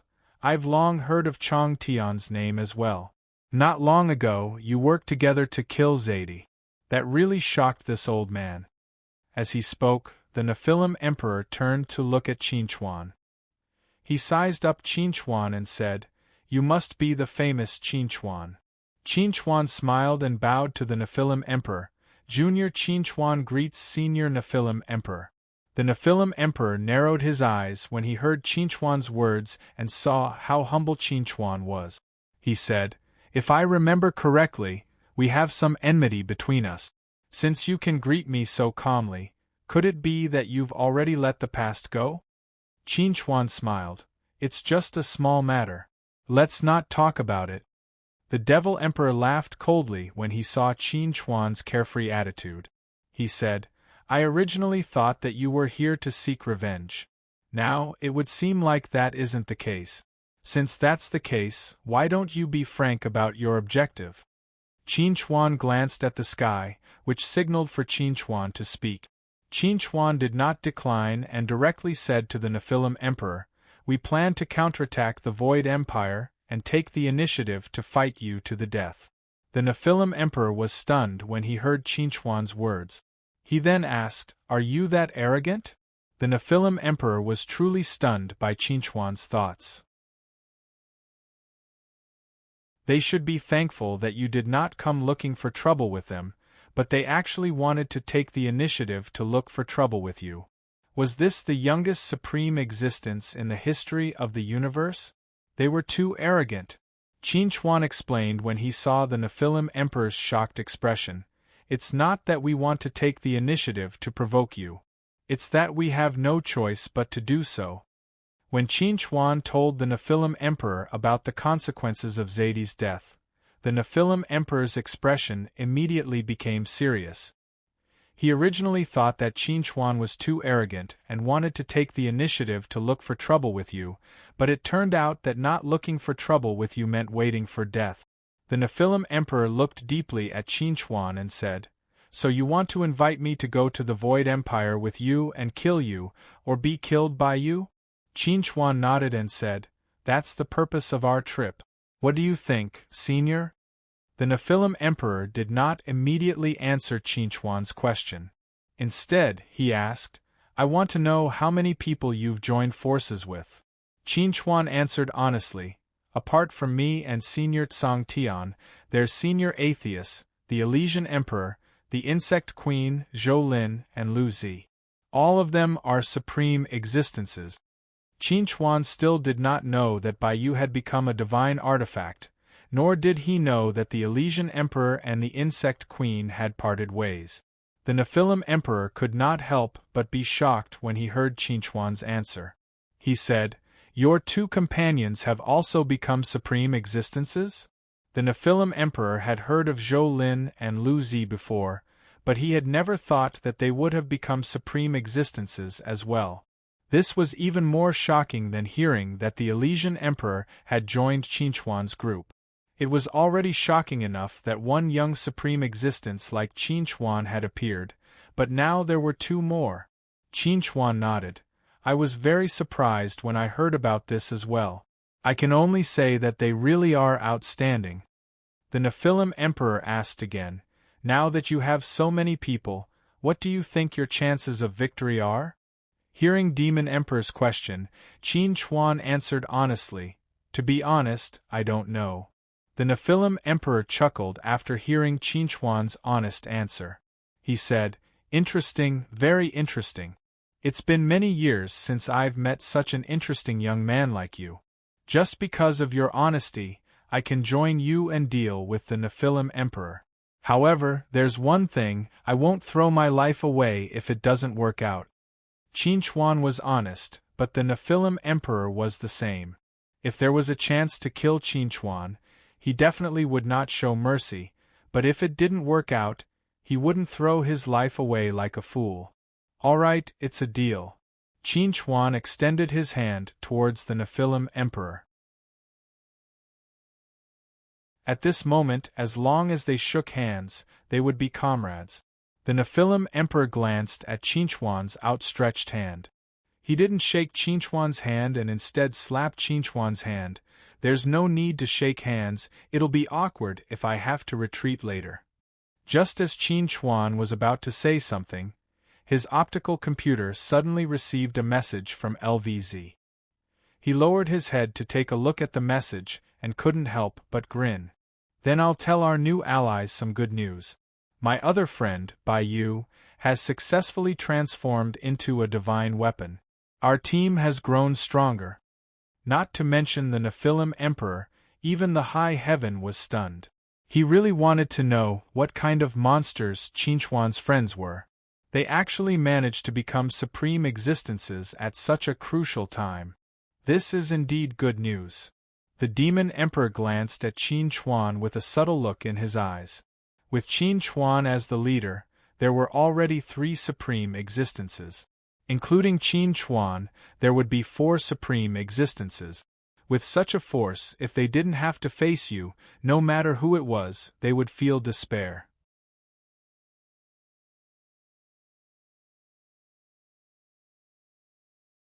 Chapter 1437. After agreeing on a time to gather with the demonic king, Qinchuan and Song Tian left the great demonic star cluster and returned to the celestial cluster. They did not return to Stansos. Instead, they went to the Tiger Fong planet to wait for the teleportation channel to open. When Qinchuan and Song Tian arrived at the Tiger Fong planet, all the members of the Void race gathered together and did their best to contribute to the opening of the teleportation channel. Qinchuan looked at the blurry silhouette of the teleportation channel in the sky and said to Song Tian, "It's a pity that only the people of the Void race can open the channel. Otherwise, I would be able to help." With Qinchuan's attainments in the way of formations, he would be able to open the channel in a few days if he was willing to help. It was a pity that the method of opening the channel was rather special. Only the people of the Void race could participate in it. Qinchuan could not do anything. "Be patient. Everyone, just wait patiently." Song Tian chuckled. It was not a good thing for the channel to open too quickly. If they waited patiently, they would have more time to come up with a concrete plan. When Song Tian and Qinchuan arrived at the Tiger Fong planet, Galaska on the Millstone continent just happened to complete the final step of tempering himself. He triggered the immortal tribulation and passed it safely. After passing the tribulation, Galaska wasn't overjoyed. He was even a little sad and disappointed. He thought that if he could have taken this step earlier, he would have been able to help out in the battle between Su Ling and Kasisna. perhaps Su Ling would not have died. However, no matter how much he blamed himself, he could not change what had happened. Atheus slowly came to Galaska's side. He looked at the dejected Galaska and said plainly, "All right, now is not the time to be sad. The sooner you return to the Tiger Fang planet and open the channel, the sooner we can kill our way into the Void Empire and avenge those who died." Galaska nodded when he heard Atheus's words. "Thank you, Senior. Let's go back now." When Atheus and Galaska returned to the Tiger Fang planet, Lu Zi, Zhou Lin, and Bai Yu arrived at the same time. Everyone gathered together. Qin Chuan looked at the crowd standing in front of him and smiled. "If we were to walk on the streets, I'm afraid we would scare a lot of people to death." Lu Zi chuckled when she heard Qin Chuan's joke. "That's not necessarily. They might not even recognize us. If we have to intimidate them with our presences, it won't be as simple as scaring a bunch of people too." Everyone laughed heartily upon hearing this. The atmosphere was extremely good. If the Demon Emperor and Saint Emperor were here, they would probably be more reserved. "All right, now that everyone's done laughing, it's time to get down to business." Qin Chuan cleared his throat and said to everyone, "The channel will open soon. We know nothing about the Void Empire, so I want to ask everyone if you know anything about the Void Empire in the past." Qin Chuan's question was mainly directed at Songtian and Atheus. The others were more familiar with him, so they wouldn't know anything he didn't know either. Songtian glanced at Atheus and said to Qin Chuan, "You should ask that question to Atheus directly. I've only been Songtian for a few thousand years. I've only interacted with the Void Empire recently, so I really don't know much about the Void Empire." Qin Chuan turned to Atheus and asked, "Senior Atheus, do you have anything to say?" Atheus pondered for a moment and then said to Qin Chuan, "As far as I know, the Void Empire is a dark place without sunlight. That's why the Void Empire is called the Dark Universe. In the Dark Universe, all creatures and plants are related to the Void. It's very difficult for creatures that don't contain the power of the Void to live in the Void Empire for a long time. If we want to enter the Void Empire, even if we're powerful existences, we can only stay in the Void Empire for about a month. Once we exceed this time, we'll either have to leave the Void Empire or be forced to integrate the power of the Void into our bodies." Atheus paused for a moment and said, "The power of the Void I'm talking about isn't the power of the laws of the Void. It's a kind of energy that accumulates in the Dark Universe all year round. You can think of it as the sunlight of our bright universe, or light energy." Qin Chuan asked curiously after hearing Atheus's words, "Even if we're supreme existences, we can't avoid the corrosion of the Void Empire's power of the Void?" Atheus shook his head and said, "It's not a kind of corrosion. To be precise, it's assimilation. I suspect that the reason why Yu's temperament changed so drastically is related to him staying in the Void Empire for a long time. In other words, we only have a month's time." Lu Zi frowned slightly. A month's time wasn't too long, but it wasn't short either. It was barely enough. Atheus nodded and said, "A month's time. We need to search for you, fight with him, and then retreat. If we calculate it, it's more or less enough." "What else?" Qin Chuan asked. "Apart from that, what else do we need to pay attention to?" Atheus replied, "Apart from the problem of time, we also need to pay attention to not act alone. The situation in the Void Empire is rather complicated. Even I don't know much about it. If someone gets lost, it'll take too much time for us to find them." Qin Chuan turned to look at the others and said, "Everyone heard Senior Atheus's words. I hope that no matter what happens, no one will act alone." Everyone nodded solemnly after hearing Qin Chuan's words. Although they were curious about a place like the Void Empire, they didn't have the mood to mess around with their teammates when they had an important mission to do. One last thing. Our planned battlefield should be the Void Empire's Imperial Palace. I suggest that if possible, we try not to fight you there." Atheus said to the others, That place is Yu's home ground after all. No one knows if he'll set up an ambush there. For the sake of caution, it's better to change the battlefield. As for how to change the battlefield, it's up to you. Atheist looked at Qinchuan as he spoke. Probably only Qinchuan had the face to make you leave the Void Empire's imperial palace.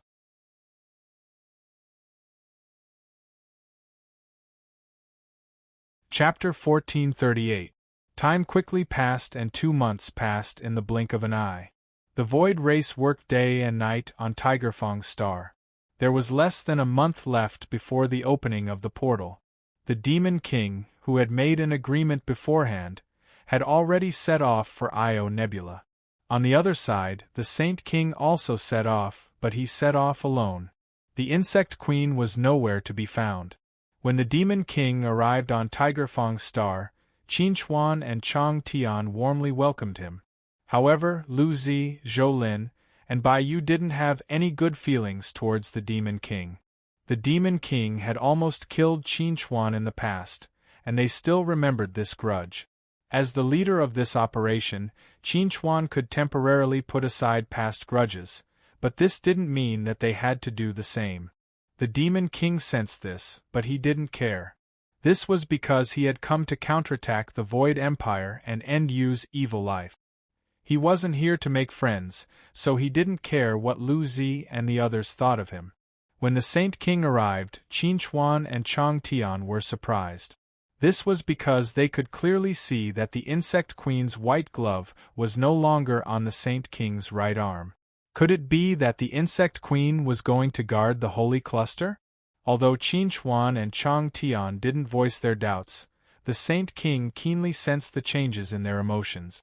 Before anyone could ask, the Saint King took the initiative to explain, "The Insect Queen and I have already parted ways. I don't know if she will participate in this operation." Hearing this, Qinchuan couldn't help but be shocked. The Saint King and the Insect Queen had a falling out? Why did this sound like a ghost story? Not to mention Qinchuan, no one present believed the Saint King's words. The Saint King and the Insect Queen could be said to be one. They were bound together for good or ill, so how could they fall out? The Saint Emperor saw that no one believed his words and wasn't willing to explain. He glanced at Qinchuan and said, "If you think that it's meaningless for me to come alone, then I can act alone." Qinchuan smiled and said, "You've misunderstood. We're just gossiping. We don't have any other intentions. We welcome your arrival." Although Qinchuan and the Heavenly King had some grudges in the past, they could temporarily put aside these grievances in the face of the current situation. As for whether the Heavenly King and the Insect Queen had truly fallen out or had other thoughts, he didn't care. Now that everyone had gathered on Tigerfang's star, it was time to settle some things. Qinchuan gathered everyone and said, "Now that we're all part of the same team, but for some reason, we can't completely trust each other. So, I propose that we make an alliance." After hearing Qinchuan's proposal, the Demon King sneered and said, "That's good. Otherwise, someone might stab us in the back." The Heavenly King faintly said, "I agree." Since the Demon King and the Heavenly King didn't have any objections, the others naturally didn't have any. Qinchuan's alliance was very simple. They couldn't do anything that would harm their alliance for a year. "Although we may only be able to enter the Void Empire for a month, I think a year is the best time. After a year, we can settle our grudges with a smile. It won't be a problem." Qinchuan had already thought about the duration of this alliance a long time ago.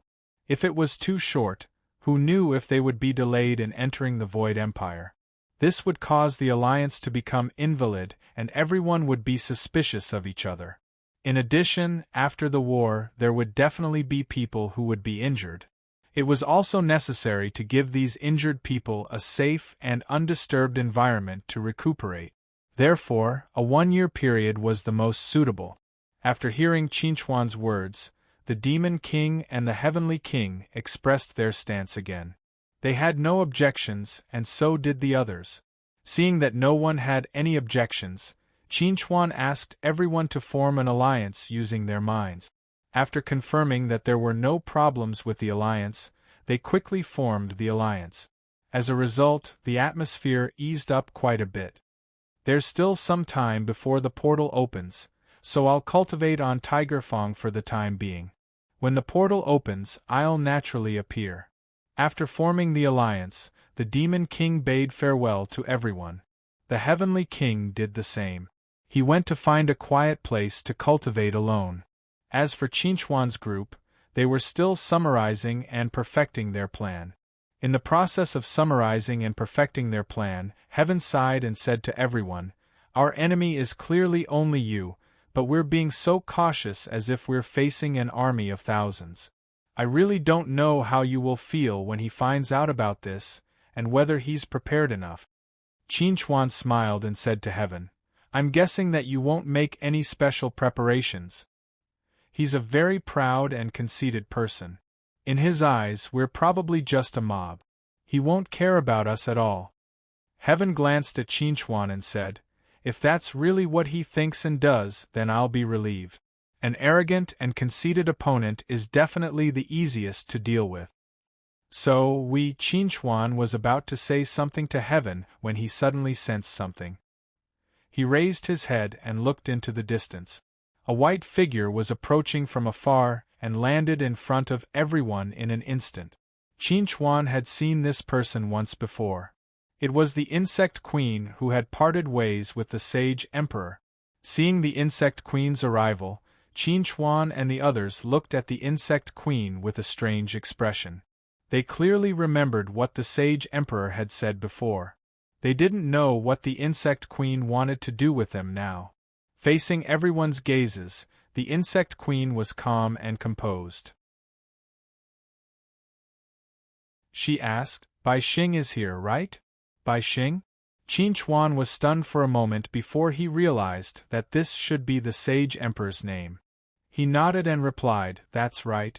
The Sage Emperor came to Tiger Fong Planet not long ago and joined our team. We've already formed an alliance."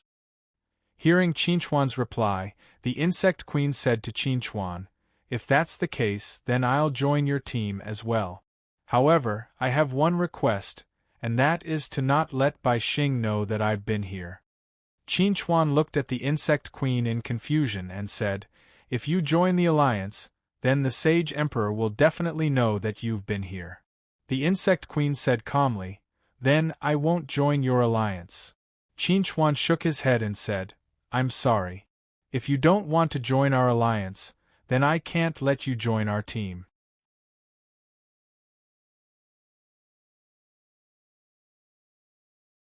Chapter 1439. The Insect Queen had left. She wasn't willing to join the alliance. Since that was the case, Qinchuan couldn't accept her either.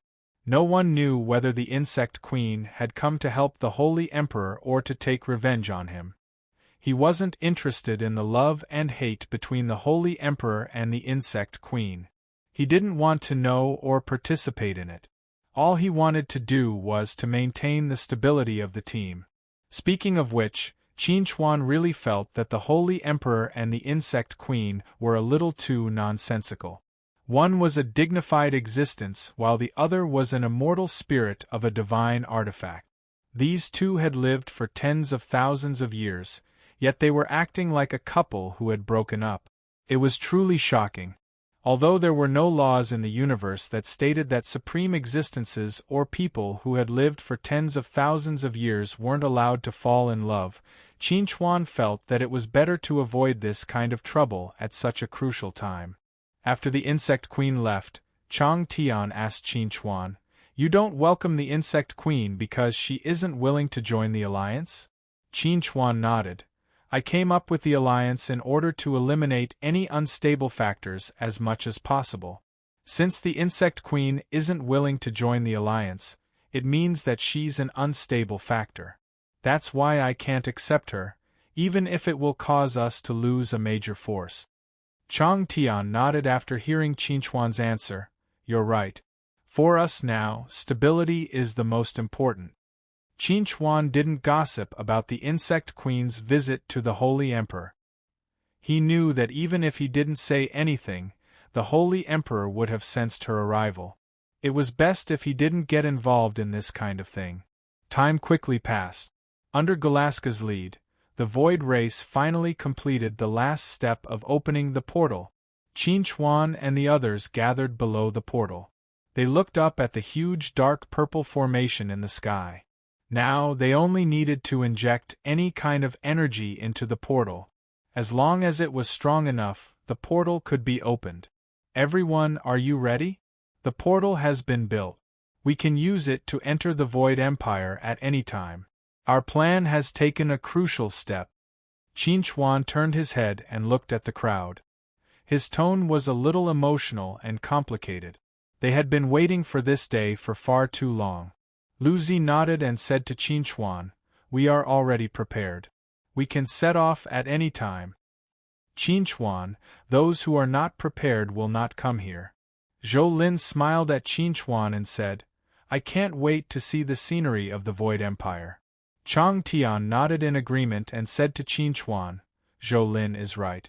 If we weren't prepared, we wouldn't have come here."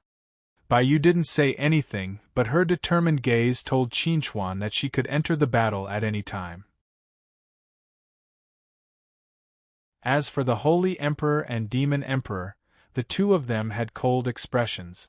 Although they didn't say anything, they didn't raise any questions. It was basically a tacit agreement. Seeing this, Qin Chuan smiled and said to everyone, "Since that's the case, let's open the portal now." Qin Chuan turned around and looked at the portal. At the same time, the portal suddenly lit up with a dazzling purple light and emitted an ancient and desolate aura. Upon seeing this scene, everyone revealed looks of anticipation. However, Qin Chuan was stunned at this moment. Bai Yu, who had been paying attention to Qin Chuan, saw the stunned expression on Qin Chuan's face and asked curiously, "Qin Chuan, what's wrong?" Qin Chuan came back to his senses when he heard Bai Yu's words. His expression gradually became serious, and he said in a deep voice, "I haven't even poured energy into the portal and it's already operating on its own." Everyone else was stunned when they heard Qin Chuan's answer. Qin Chuan hasn't poured energy into the portal? Then who's opening the portal? While everyone was stunned, the portal opened completely. At the same time, a charming figure slowly appeared in the air above the portal. It was the insect queen that Qin Chuan had met not too long ago. Qin Chuan frowned slightly when he saw the insect queen suddenly appear, and he asked, "What's the meaning of this?"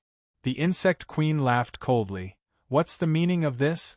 Since you're unwilling to accept me into your team, then I'll act on my own." As she spoke, she looked at the Holy Emperor and said coldly, "Bai Xing, do you have any objections?" The Holy Emperor didn't say anything when he heard the insect queen's question, nor did he make any expression. It seemed like he didn't want to communicate with the insect queen. The insect queen was a little angry when she saw this. Just as she was about to speak, an arm slowly reached out from the portal and grabbed at the insect queen. Everyone on the ground was shocked when they saw this scene. The insect queen also realized that she was in danger. Just as she was about to dodge, the arm that reached out from the portal was already behind her and grabbed her by the neck. Almost at the same time, a tall figure dressed in black robes and wearing a bronze mask appeared behind the insect queen. He looked very ordinary, but he made people feel a sense of reverence as if they were facing an abyss. The insect queen was grabbed by the neck, and she couldn't move as if she had been immobilized. She shouted angrily at the person behind her, "Who are you? What do you want?" This was not only the insect queen's question, but also the question in everyone's mind. Who was this person who had suddenly appeared? Qin Chuan stared at the figure in the bronze mask, and he already had an answer in his heart. "Are you asking me?" A cold voice came from behind the bronze mask.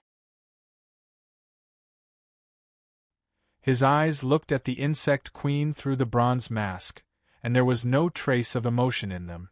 "You!" Just as the insect queen was about to speak, Atheus's shout came from below.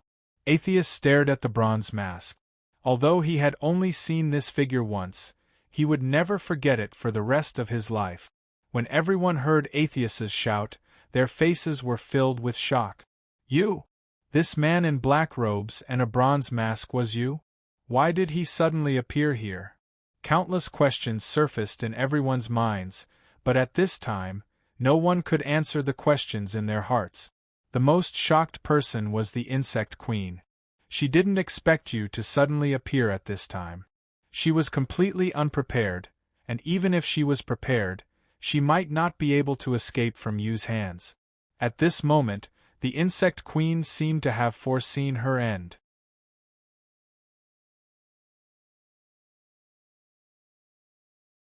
Chapter 1440.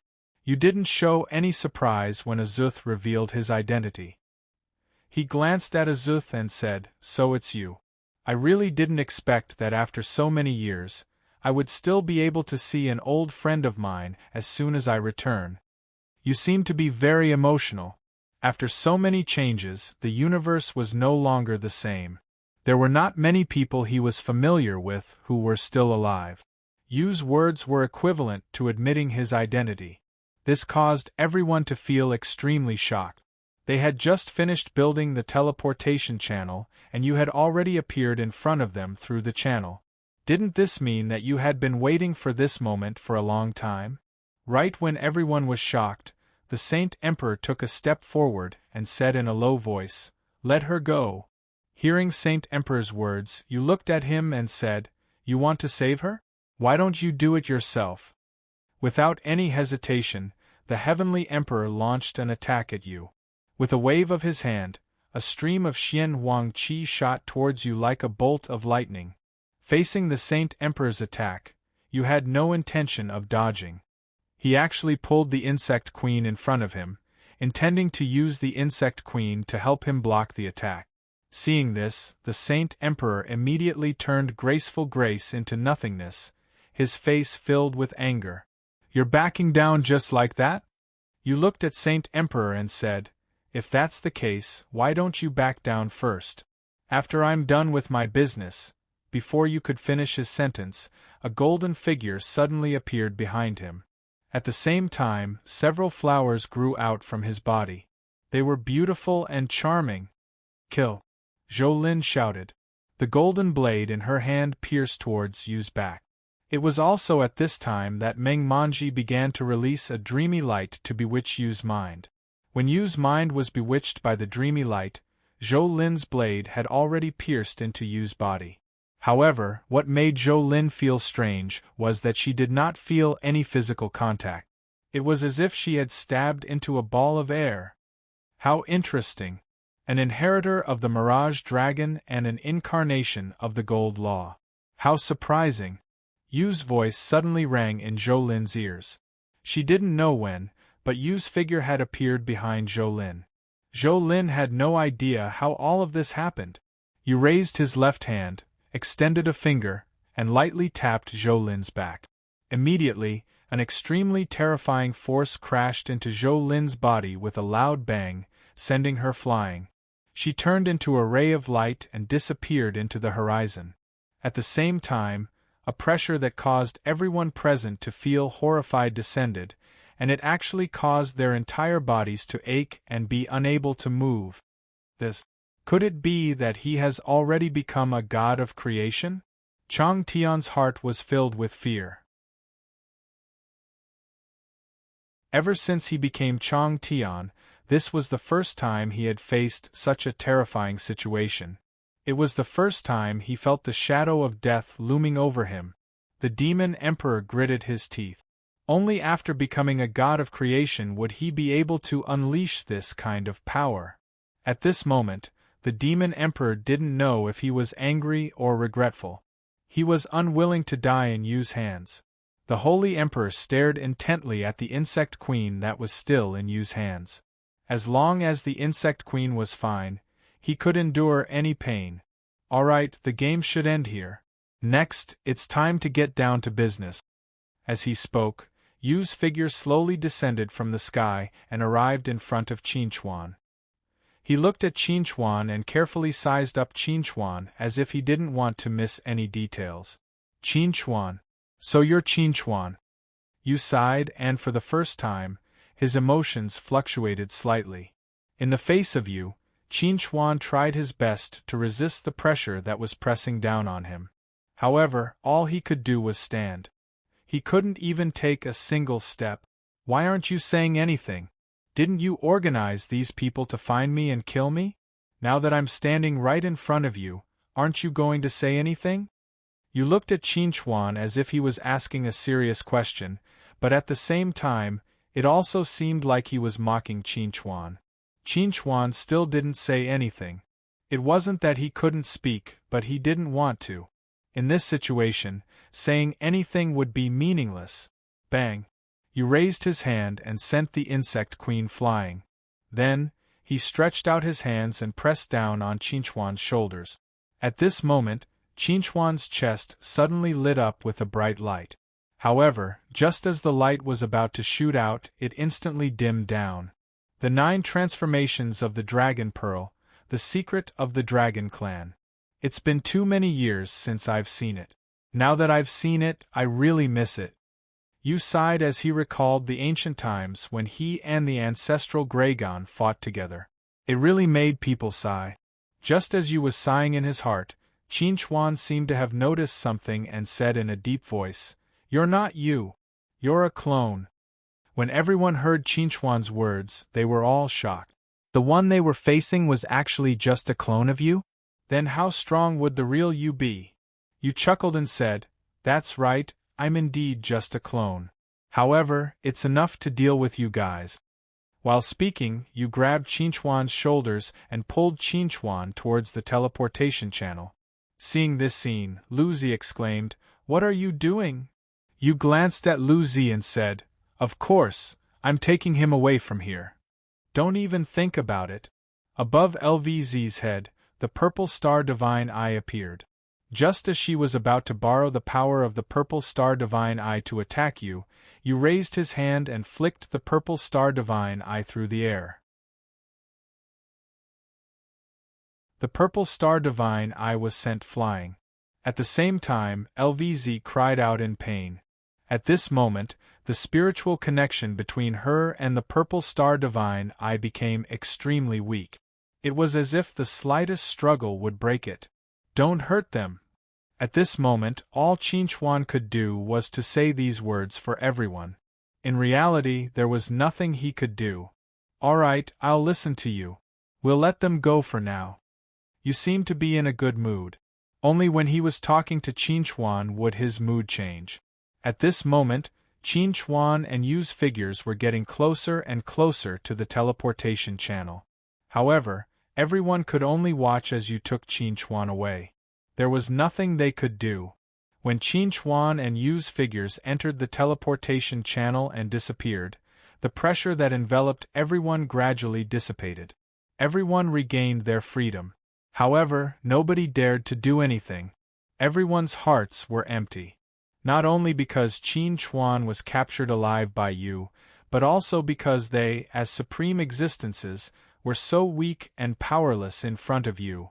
You're tuning in to the Phoenix Knights YouTube channel.